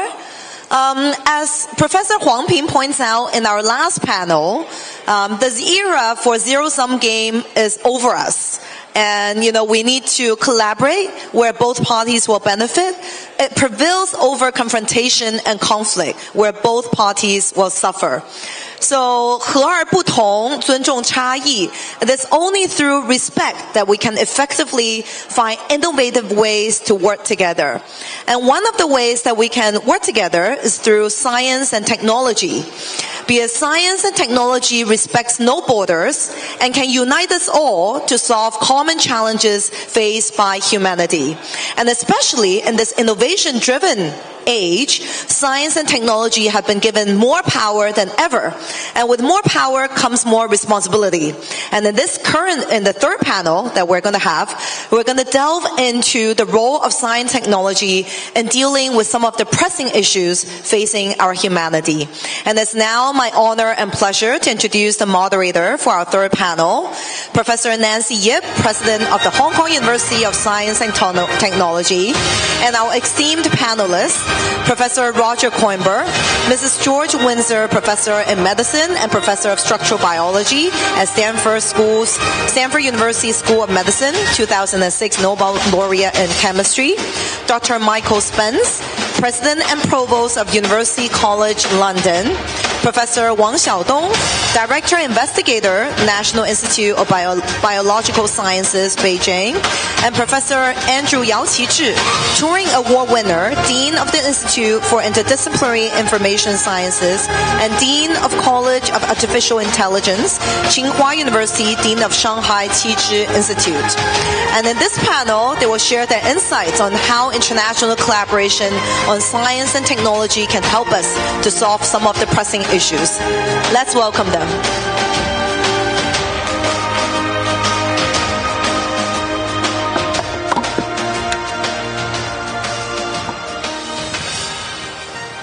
Good morning, everyone.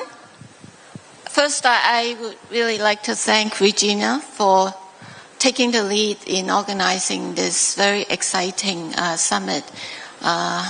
Working with Regina over the past few months in preparing for the summit was truly inspiring. So thank you so much.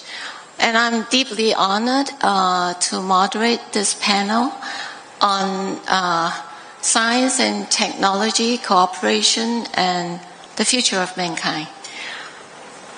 Sharing their perspectives on this very important topic are four distinguished leaders in higher education from US, UK, and China. So science, technology, and innovation are the common threads among the institutions presented on this panel. So, and all our esteemed panelists are world-renowned scholars in their respective fields. So our aim is to explore ways how to foster a more robust ecosystem for science and technology, and in order to resolve some of the greatest challenges facing the world today. Now, how can we develop and maintain these challenges while upholding the premise of international cooperation with the view to achieving mutual benefits and win-win results? So the first question I would like to pose to our panel is, in light of these immense challenges and tremendous opportunities facing our global communities today, can you share with us some key areas where you believe international collaborations are crucial? And what do you see as the primary barriers to international collaboration, be it capital, policy, or other factors? And how can these be effectively addressed in order for us to enhance cooperation across different regions? So maybe I invite Roger to address this question. And again, I want to take this opportunity to thank Roger, because It took him 24 hours to come to Hong Kong, and just for the summit. And so I am really grateful. Please. So, Nancy, thank you for the opportunity, and I should say that I made this long trip especially out of respect for Nancy, who is a world-leading scholar in her area and whose work and own science I greatly value. There are perhaps just a couple of points that I might make in response to your general introduction. The first, for those in government and commerce in the audience, it's important to understand that there is no problem with the free flow of scientific information. It is simply a failure to understand, especially on the part of government around the world, that everything that we find in the course of our research is published. It is all freely available. That has always been true, and it always will be true. And that has to do with the nature of science itself, which can only flourish and succeed in that way. And it goes beyond simply the free flow of information. It is the exchanges between people. Even at the height of the Cold War between the United States and Russia, American and Soviet scientists met regularly to exchange information about their research. When Soviet scientists faced great difficulties at the time of perestroika, it was American scientists who came to the rescue to support their research so that they could continue. None of that has changed. The problem that we face as scientists is the misapprehension on the part of government that somehow there is a need either to protect certain information, which is ultimately self-destructive, or that there is some blame to be attached for people for sharing information. It's a problem we face in the United States today, where people are under threat from government if they have been seen possibly to be sharing what is, after all, publicly available information with their colleagues from around the world. The point that lies beyond that, and the second and only further thing I'd like to mention in the brief time in response to your question, it isn't only the flow of information, it is the flow of people. It is the movement of people. It is their personal interaction that matters. And by that, especially young people. Now, I think, Nancy, you mentioned in her brief remark that science is international. Well, it's especially true that American science is international. It's often thought that America has led the world in science, but that isn't true. It is people from all around the world working in American laboratories. In a laboratory like mine at Stanford, there have never been more than, say, 20 or 30% of American students and postdoctoral fellows.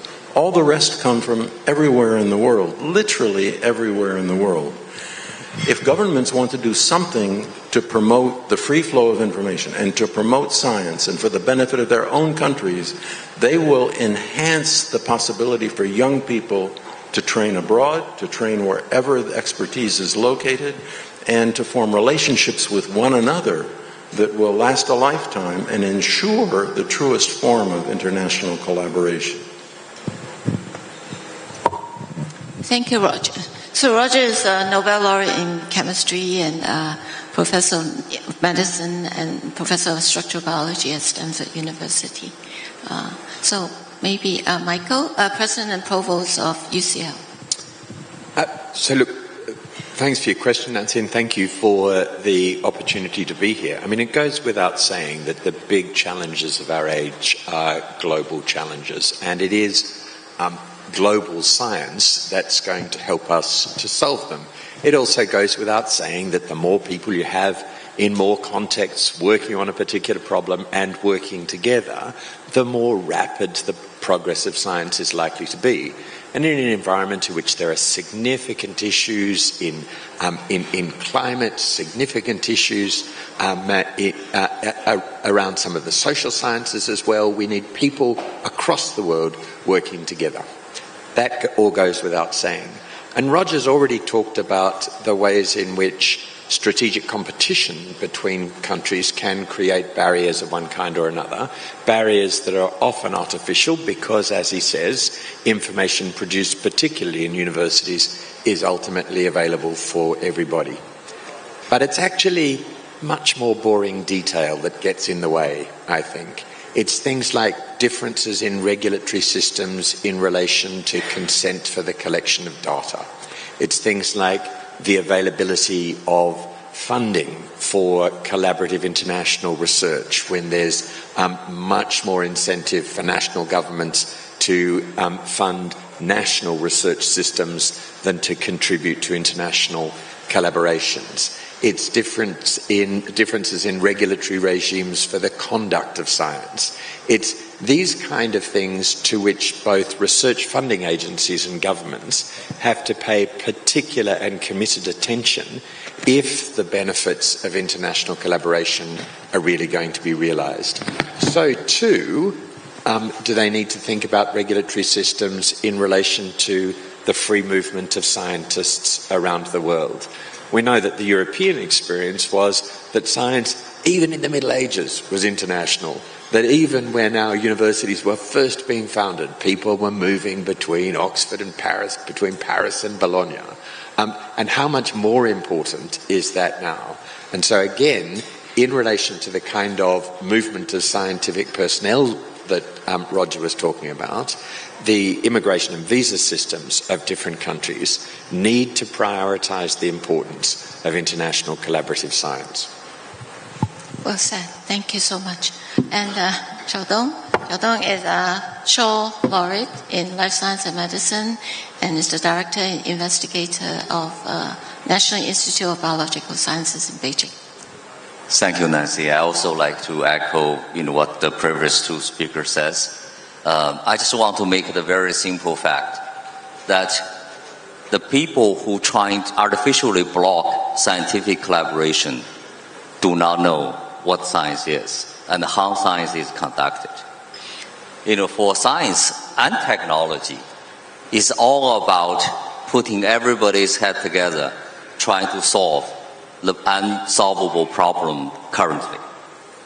And the challenges, the problems that challenge the well-being of a human as a species. And in that regard, we do science individually, but science as an enterprise is a collective effort of everyone. And if we artificially dividing, the only consequence you're going to get is slow down scientific progress, and you're going to promote tribalism, which is associated with all the other pseudoscience, etc. So from what we are sitting here, looking at all these efforts, trying to divide the world, divide the scientific collaboration, is just the people who do not know science, who do not know how science is conducted. The end result is going to slow down the scientific progress that is going to benefit everyone. In a reality term, as I have been working in the U.S. for a quarter century, now I'm back to China full-time for 14 years. And China as traditionally not as a scientific discovery hotbed. And you gradually start seeing in recent years and more original scientific discovery being made. I was anticipating as more and more these scientific discoveries and the contributions from the traditional non-powerhouse, and you're going to see the force and necessity of these scientific collaboration as a more urgent need, rather than the prejudice. I think another force behind this trying to divide is just the prejudice that from the traditional powerhouses, they don't think everybody else is relevant. So a great example of that kind of tension that you're talking about between the lack of understanding in the political classes globally about how science works and the reality of how scientists, even at the height of the Cold War, were getting on and doing it, is of course our experience of the pandemic. So global scientists were working together to address this particular health emergency, and it was only through international collaboration that any sort of over a very, very long period of time, that any solution was found. Just at the time a politician was saying, well, my system is going to solve this problem, my scientist is going to do this, and that contrast between the profound tribalism of the political classes and the genuine internationalism of high-quality science was no more evident than during the time of the pandemic. You know, it's important to remember there's a model for international collaboration in science at the level of government that goes beyond what we've discussed. The revolution that we refer to today as biotech is due to a program that began in 1950 in the United States when the National Institutes of Health instituted the first extramural program. It was the first time that governments gave grants for work outside of government laboratories. At the time when my own father, who was a distinguished scientist, was beginning his own career, the budget for research at the university was $50 a year. Government grants, which then became available in the universities, increased that enormously, spurred the rapid growth of knowledge about human biology, resulting in all of the benefit of modern medicine that we have today. It's important to understand that when that extramural program began, it was freely available everywhere in the world. It was not government grants to American laboratories. It was government grants to scientists with the best ideas any place on the planet. That is something which, when Japan then rose to economic prominence and significance in the 1970s, 80s, it tried to emulate by creating its own program based in Strasbourg, also for distribution of research grants coming from the Japanese government around the world. The same thing must be done by all governments with the means to support such research everywhere. So I guess we need to work together and raise awareness. Because we're all humans, all subject to the same disease, all in the same boat together, and anything which can be accomplished anywhere for the benefit of human health benefits everybody everywhere. Totally agree. So maybe Andrew, Turing Award winner and the Dean of the College of Artificial Intelligence at Tsinghua. Andrew, please. Well, thank you, Nancy. It's a great pleasure to be here with the distinguished panelists here today. And I would echo what I just heard, my three colleagues, and I agree with them completely. I would just like to make 2 points. Firstly, the idea that we should try to hinder international collaboration is exactly the worst thing to do at this point. And secondly, I believe that this trend of trying to stop international collaboration is an aberration and it will pass in time. And let me elaborate a little bit. Firstly, in my lifetime, I've witnessed it's just an unbelievable amount of scientific and technological advancement. And let me just enumerate that the understanding of nuclear reaction. And secondly, the understanding of human replication and the ability to do gene editing. And thirdly, the advancement of artificial intelligence. And actually, just a year ago, that a kind of 70-year-old open problem of solving the Turing's test, it's just overnight overturned. And so these are three things that stand out in my mind. That firstly, great scientific progress. We understand what's going on, why the sun can shine, and we manage to be able to emulate it on Earth in order to produce boundless amount of clean energy. And secondly, the understanding of how the biological process proceed. And then it seems that we have bettered the creator in that now we can produce things that in nature it would never naturally occur. And thirdly, in artificial intelligence, we now have the ability of sort of simulating human behavior in the department that we are most proud of to be human, namely in terms of the intricate language communication. And so in a sense, the science has progressed to a stage which is in some sense very scary, because we are advancing at such a fast pace so that even a small group of knowledgeable people might be able to destroy the world. And so the world is the stage where if we use it for the good, we can eliminate poverty, we can create a world which is kind of an Eden for all of us if we manage properly.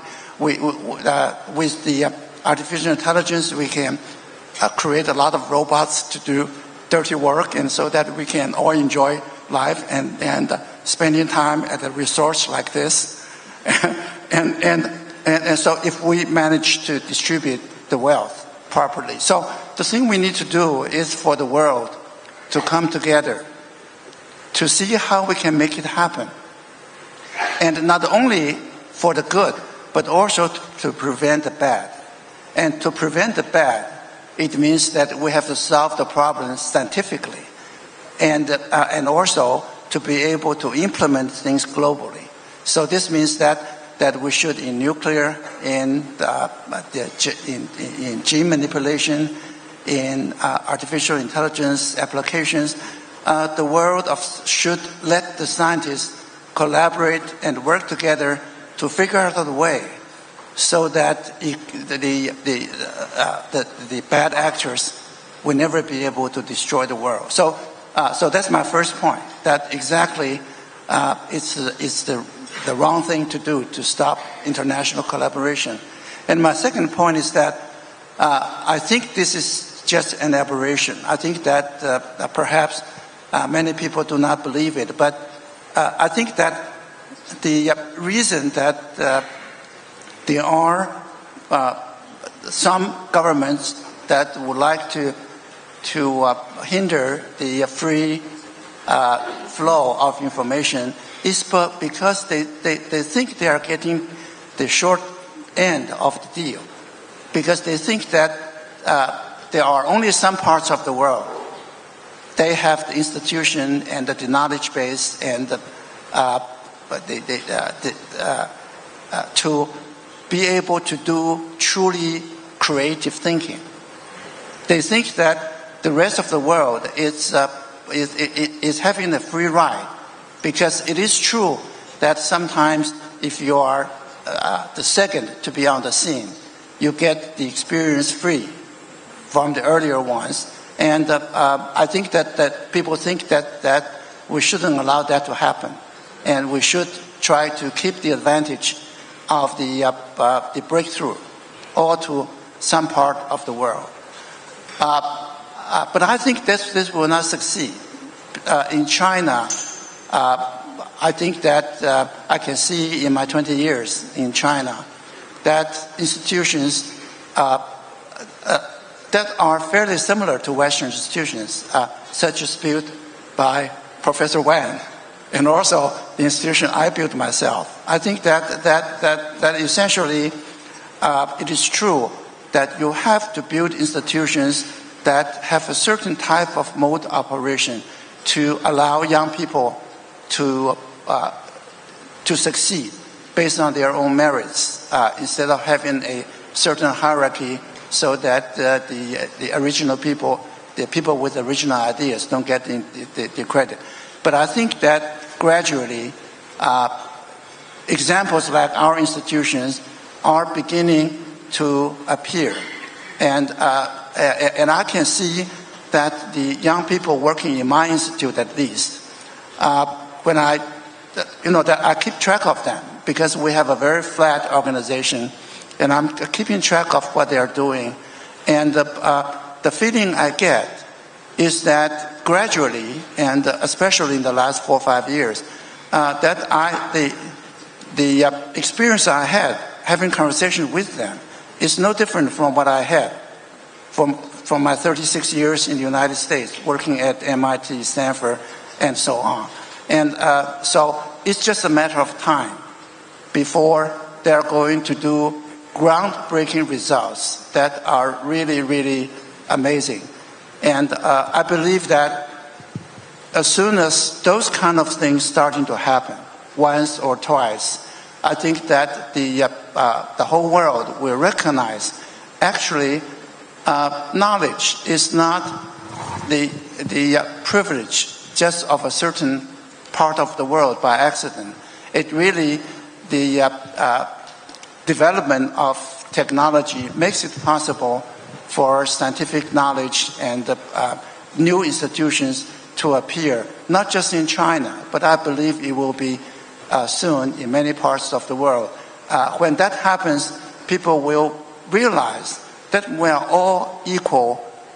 Human beings are very, very similar, and we should really all work together and live happily. So I'm sorry for my very long speech. No, thank you.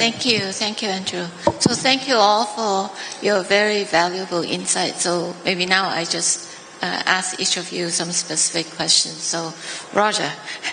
So again, in light of the recent advancements in biomedical research, maybe you can share with the audience some effective strategies that you think will foster international collaborations, especially those that really require cross-border collaborations and maybe data sharing and all that. And what do you think the international team should consider in order to figure out how to overcome some of the collaborative challenges and ensure that the benefits of the scientific discoveries can be universally accessible? Thank you, Nancy. So I might actually continue on a couple of the points that Andrew just mentioned, because it leads naturally to answers or comments in regard to your question. So Andrew alluded to both the importance of artificial intelligence in science and the world to come, and also commented on the potential of people everywhere to contribute to basic knowledge and the advancement of science. And it comes back in a way to what I said at the beginning. It isn't only about the free flow of ideas. It isn't only about publication. At the end of the day, it always comes back to the people. So Andrew and Weidong, they studied, Xiaodong studied and then worked on the faculties of American universities. And so many others in China and elsewhere around the world have done so. They had those opportunities, but not everyone, not every young person in whether it be China or another Asian nation or in Europe has that same possibility, and it's important that they should do so. They needn't travel to Harvard or MIT, Stanford or MIT or UT Southwestern University to have that opportunity. The governments everywhere should create those opportunities for them. What that means is something which is almost antithetical to the way governments and especially industry work. It means making a long-term investment in both knowledge and especially the people who acquire it. It means investing in what we call basic research, which refers to the pursuit of knowledge for its own sake without the solution of a particular problem in mind. It's ironic, or if you will, counterintuitive, that almost all the great problems that face humanity that have ever been solved have been done in that way, not by addressing the problem directly, but rather the pursuit of knowledge for its own sake, and then unexpectedly, through what are discoveries, the solutions to great problems emerge. The way governments can make that happen for the benefit of all is to support in their own countries the opportunities for young people to pursue their own curiosity, to succeed and to flourish, and then, as Andrew mentioned, they will go on to make great discoveries. They will win great awards. They will achieve great recognition. They will bring honor to their own countries. So I repeat, the most essential response to what the question Nancy has posed is to enable young people to pursue their own curiosity in their own countries with all the resources needed to do so. Thank you, Roger. So, follow-up question is that universities are increasingly recognized, right, for the third mission, which is, how do we translate the scientific discoveries and make them applicable and bring benefit to society? And there are, of course, challenges in doing that, right? How do we ensure that the innovations are in alignment with the needs of the society? And so what is your view on this?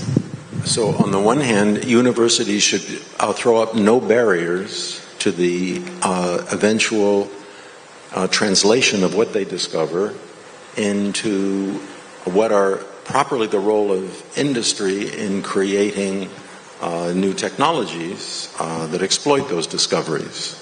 Universities do create barriers, but that's quite unnecessary. When genetic engineering was developed at Stanford University in the late 1970s, the university had a policy of requiring almost no investment by any company around the world wishing to exploit that opportunity. It made the technology almost freely available. The cost of a license was a few tens of thousands of dollars a year. It resulted in the widespread use of that technology. Today, the situation is very different. Lawyers have taken over. They run the university. And in fact, they make it almost impossible for us to get our own work done, even in the laboratory, not to mention making what we find available to others. I had the recent experience of wanting to collaborate with an important company in the San Francisco Bay Area that was going to make available to us, free of charge, 50 important molecules we needed for our research. Well, the lawyers got in the way, and they said that the university would have to would have to receive or own the IP for making those molecules, which of course belonged to the company. We never got them. So again, there's a place for governments and industry both to eliminate barriers, universities to allow the information to be used very freely, and for governments and industry to support the kind of fundamental research done in the university, which will then transcend those barriers.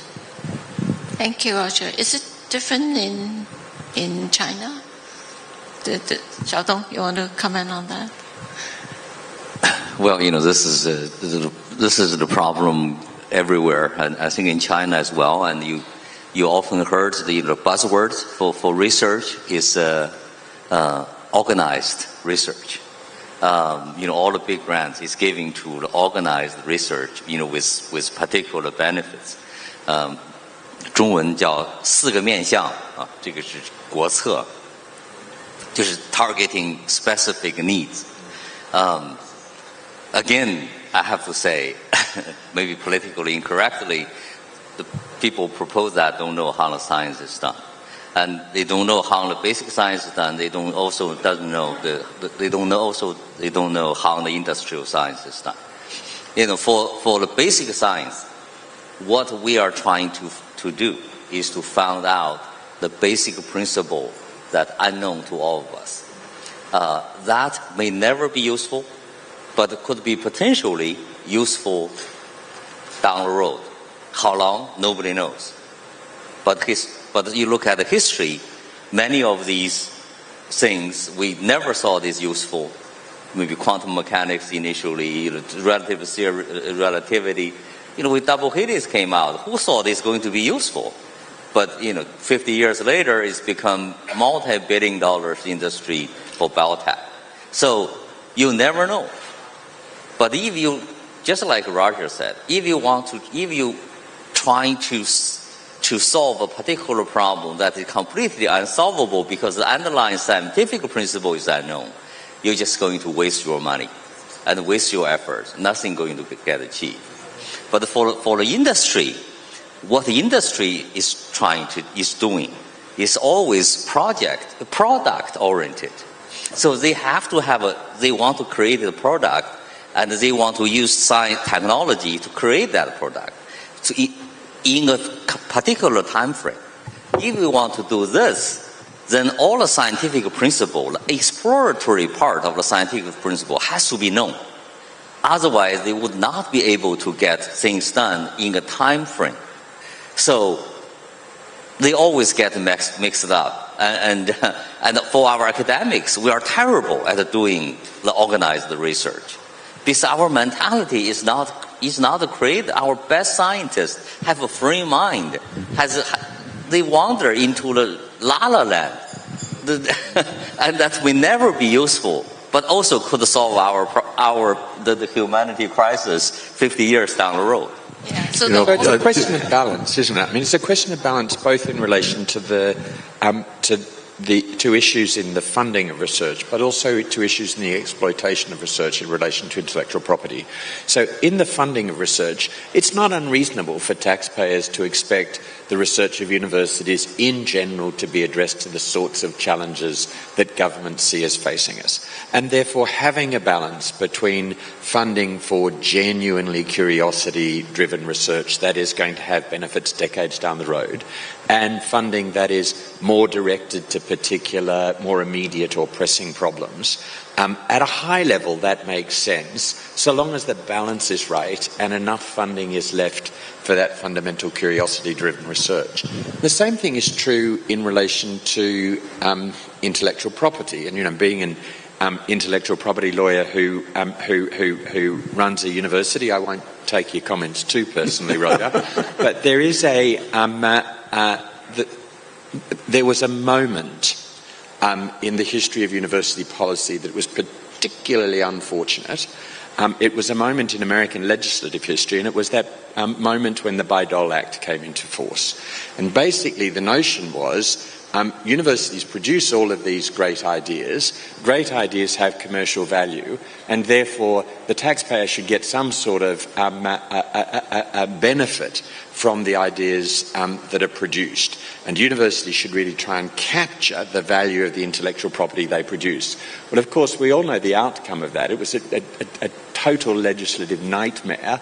A tiny percent of American universities, tiny percent, actually pay for the cost of their tech transfer office through the value of the commercialization of their intellectual property.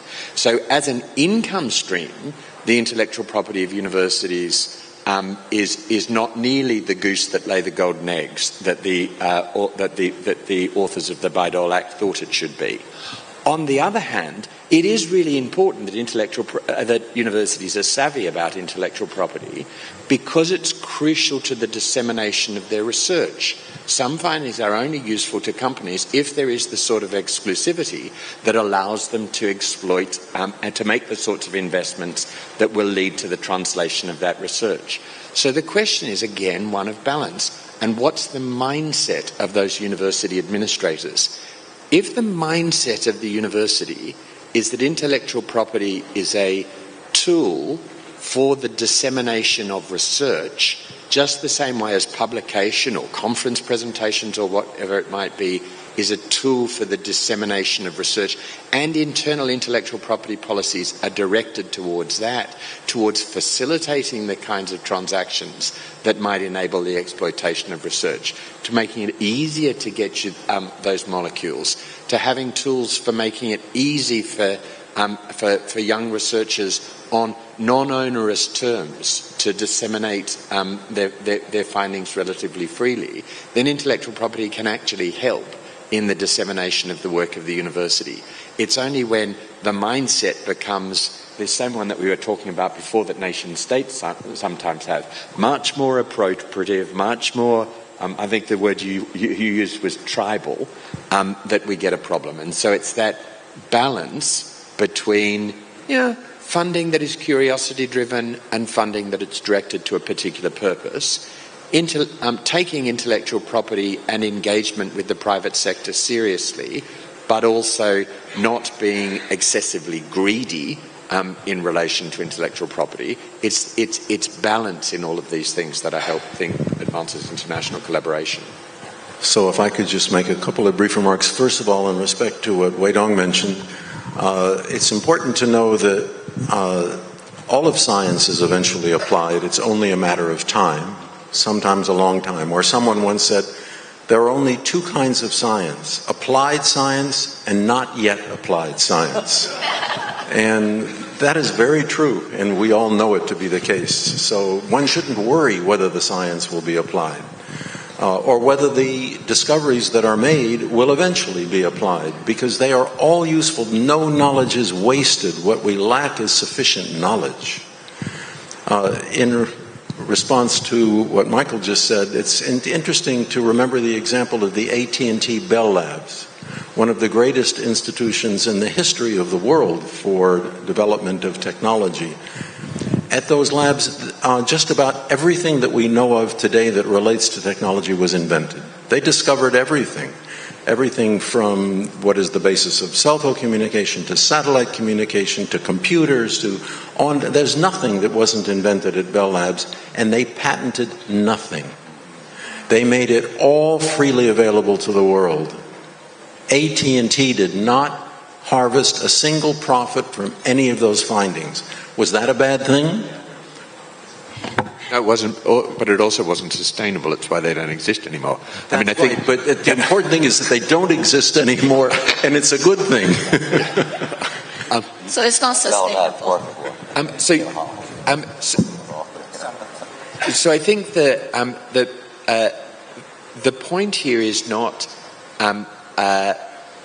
you have to have a particular kind of funding model in order to make innovation genuinely available, and it has to be not dependent upon heavy investment from the private sector for the application. But once you have to have heavy investment for private sector for application and share the risk of translation with the private sector in ways that was less commonly the case in the days of the AT&T Bell Labs, then you need to be able to give some period of exclusivity. But the question is what the public funder is trying to do, and whether or not the public funder is trying to speed up the process of the not yet, or whether or not the public funder is putting an impediment in the way of ever happening. And I think that's the really tricky balance to get right, both in public policy terms, but also for individual universities. You know, when I was at the University of Sydney, we had a truly out there experimental laboratory with a major global company, and there was a whole lot of debate at the beginning about how we were going to do intellectual property. And in the end, what we said is, this tiny number of things will belong to the university. This tiny number of obvious things will belong to the company. This huge area of activity, if it creates anything, there'll be so much money we won't have to worry about it. And so let's just think about all of that later. And I think it's that generosity of spirit that you're talking about that was so much a part of the AT&T Bell Labs, that we need on the part of government funders and on the part of university administration to see the not yet become much shorter. Well said. So Michael, related to that, so in what ways can academic institutions and the private sector collaborate more effectively to foster innovations? For example, UCL, how do you do it? So there's been a lot of work done in different jurisdictions in the risk tolerance of investors. And I think there is an issue in some places, particularly in Europe, in relation to the amount of risk that investors are willing to take in innovation. That's a cultural challenge on the business side. On the university side, I think we have to be savvy in understanding the needs of our commercial partners, and we have to really reduce the transaction costs of licensing. So the sorts of things that Roger was talking about, where lawyers become involved and the negotiation takes months and months, there's nothing that kills business-university cooperation better than that. We need more standard term licenses that are generous in their approach to the exploitation of university intellectual property, and universities returning to a sense of their public mission. Thank you, Michael. So Xiaodong, back to you again. So, I mean, a lot of the scientific advancements actually had prompted some controversies, right? Like gene editing, for example. So how can we ensure that the scientific breakthroughs can be leveraged for the good of humanities? I think this is there are two elements to it. I think one is clearly the system design. Like we just mentioned, you set up tech transfer office. You have a collaboration. You try to eliminate system barriers for the transfer of technology to the industry. You try to educate the investment community that to in Chinese words, try to draw the pie in the sky that eventually they're going to get multiple returns. But also it has the culture element, I think, is equally important. Roger mentioned the Silicon Valley. I think I heard the joke that one of my colleagues, in your university, a student come to him and says, "Oh, we got experiments, exciting results. Can we patent it?" And the professor said, "We should repeat it first." So it's the cultural elements. Everyone trying to be an entrepreneur. I think that is also is important. I think what's interesting is I realized after I came back to Beijing, I think the Chinese are natural-born entrepreneurs, and even in Beijing. I think once the culture is there, and there are lots of the people start to look for, the value, the potential value of their scientific discovery, and if the system is set that way that they can relatively easy to take it out, to the industry to get funded by the private investors, and then it's become an ecosystem. I think it's also going to feedback to the scientific community, both in terms of like talent, education. As we also mentioned, one of the barriers, always we argue that the universities, the research institutions, their primary goal is still trying to train the students, train them in a way as a scholar, not as a technician, in a company.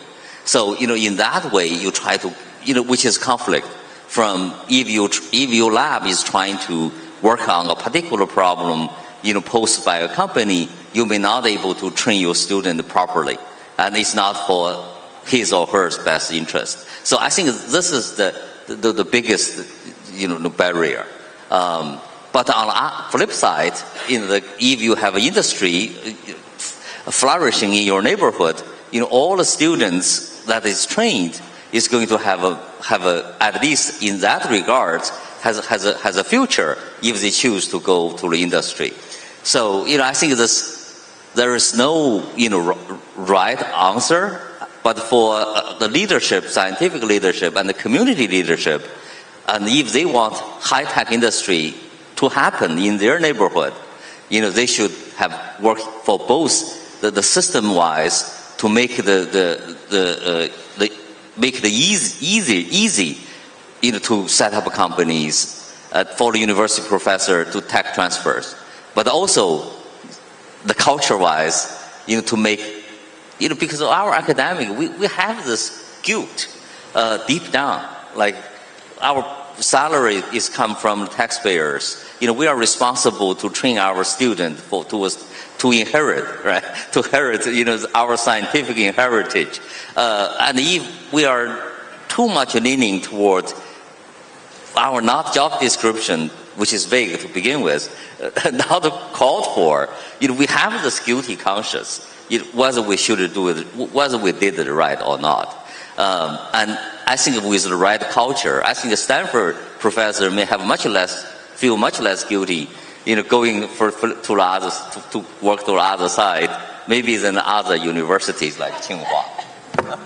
What Stanford has that not many other places have in the world is not actually a large percentage of income from commercialization or from private firms. Most global research universities have similar kinds of amounts of funding coming in from industry as Stanford or MIT or whatever. What Stanford has that is a genuine global advantage is a free movement of talent between the local innovation ecosystem and the university. And for many universities operating in other parts of the world, it's precisely that free movement of talent. And that was so much a part of the AT&T Bell story too, wasn't it? That people came from the university into government labs, into private labs, moved back into the university. But we've all become so much more guild card owning in our career structures that sort of thing has become more difficult in many parts of the world. Definitely, I think collaborations among universities, policymakers, and funding agencies, I think, is fundamental. Yes, Andrew. Well, let me just add a point about the for faculty members to start their own businesses. Sometimes, especially in the area of artificial intelligence, that in order to push their work forward, it's not possible just to depend on the standard government grant or even industrial grant. You have to build a startup company so that you'll be able to test out your ideas, because you really need a lot of engineer in order to execute your ideas. And so I have, just in the last 2 years, we have a very young faculty who work in a very hot topic. I think that most of you probably have heard about that Elon Musk a couple of years ago, just maybe just last year, showed his humanoid robots, because that's supposed to be the humanoid robot is supposed to be the jewel on the crown for robotics, and nowadays, eventually, it will be the crowning achievement for the merging of AI and robotics, and that's going to change the whole world. We're going to be full of robots and very intelligently conversing with us. So this young faculty has great talent, and he is a person who knows hardware, software, algorithm, everything. And so he had to do a startup company. And we have another more senior faculty who work in quantum computing, essentially building quantum computers. And in order to be able to actually go somewhere, he had to start a company to build quantum computers. And so this had made me realize that actually today's world for the academics is very complex. For both the faculty and for the administrator, and for senior faculties, namely that it's very difficult to find the balance. How do you like your faculty to do their work? Because if you go either the industrial or the academic side, you're going to miss some chances. So this is something that I think that Tsinghua University has been struggling with, and I think that they have finally seemed to settle on some balancing point, but it's still not very satisfactory. I'm wondering whether anybody has found the perfect balance point in doing that. It's tough to find a balance, isn't it? Yeah. So the panelists actually agree to open up to Q&A from the audience, and they are very keen to respond to any questions from the audience. Yes, please.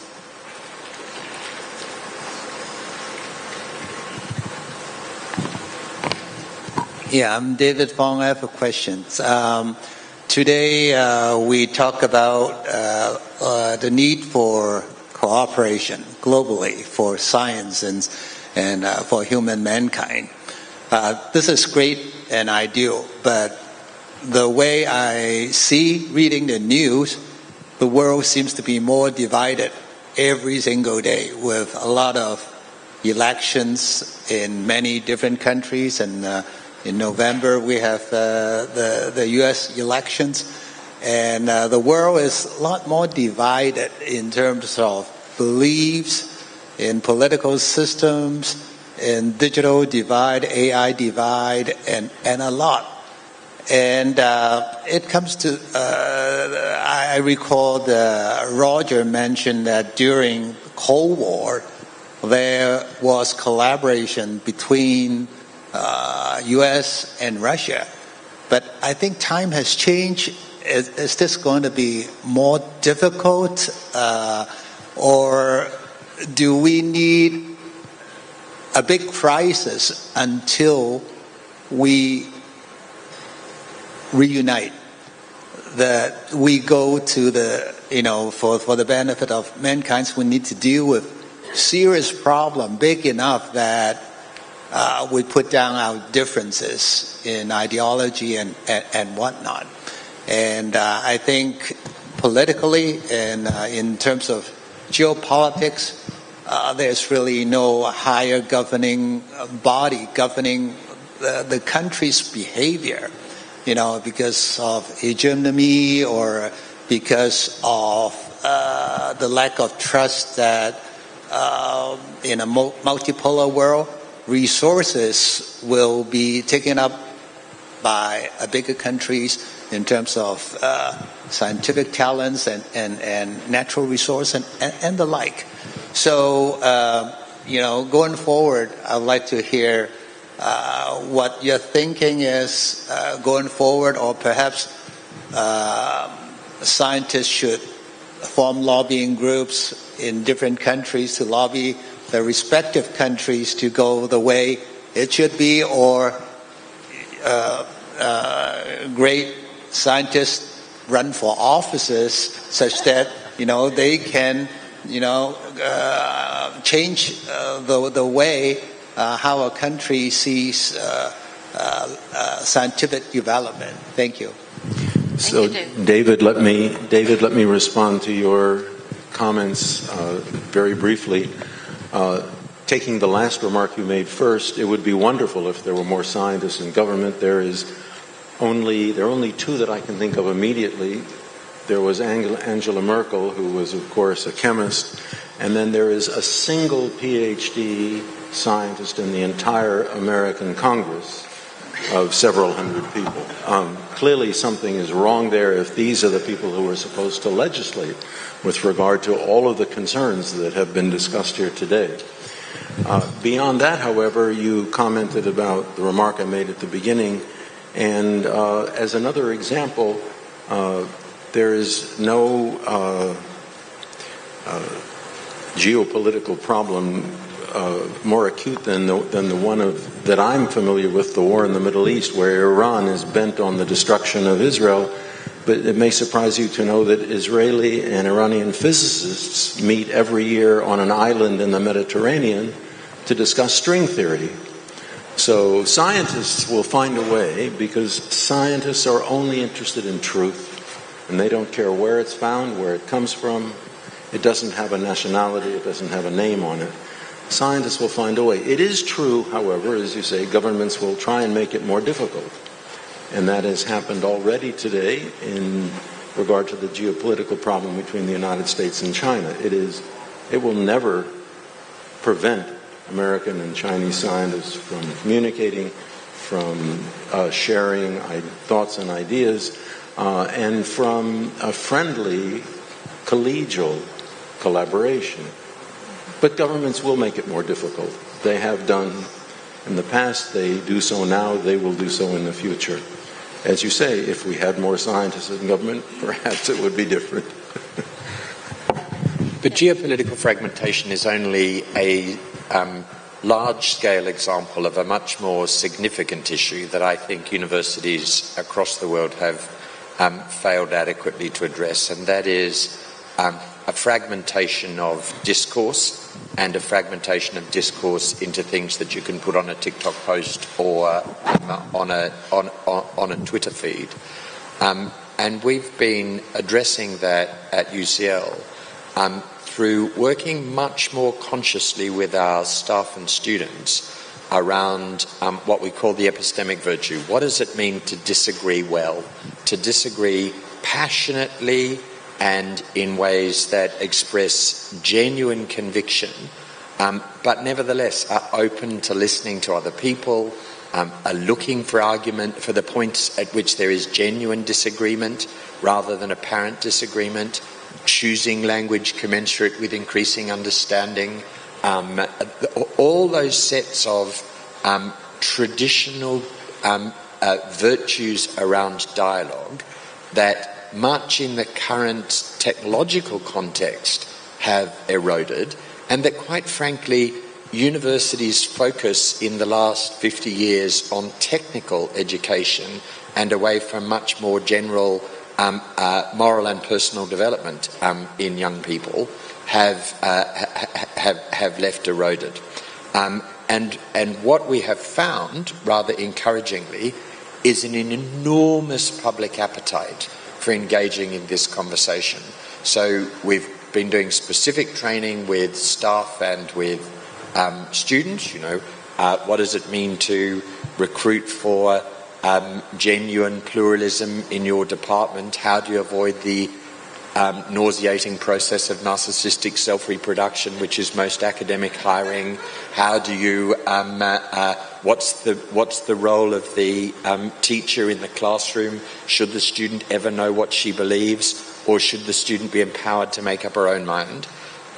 But we've also been engaging with the public, and when we first did this, we put a tiny little notice on our website about an event to have a conversation around some of these things. 700 people turned up.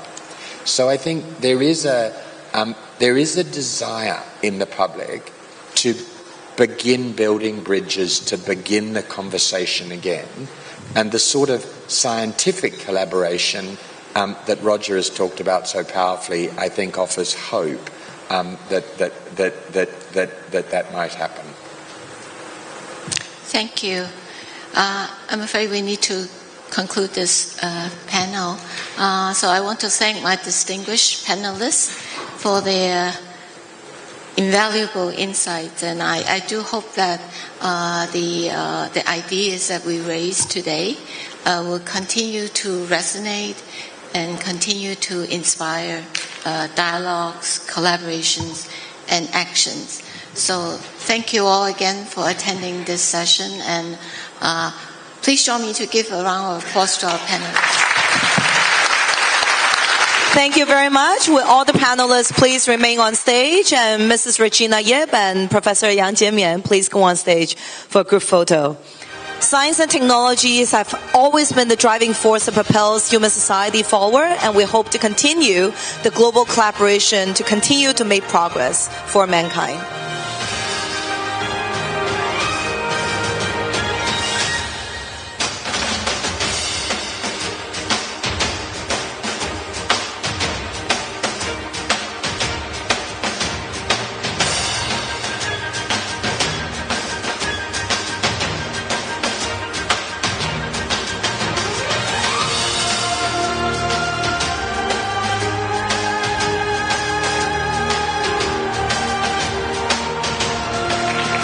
Thank you very much. Now we'll take a short break.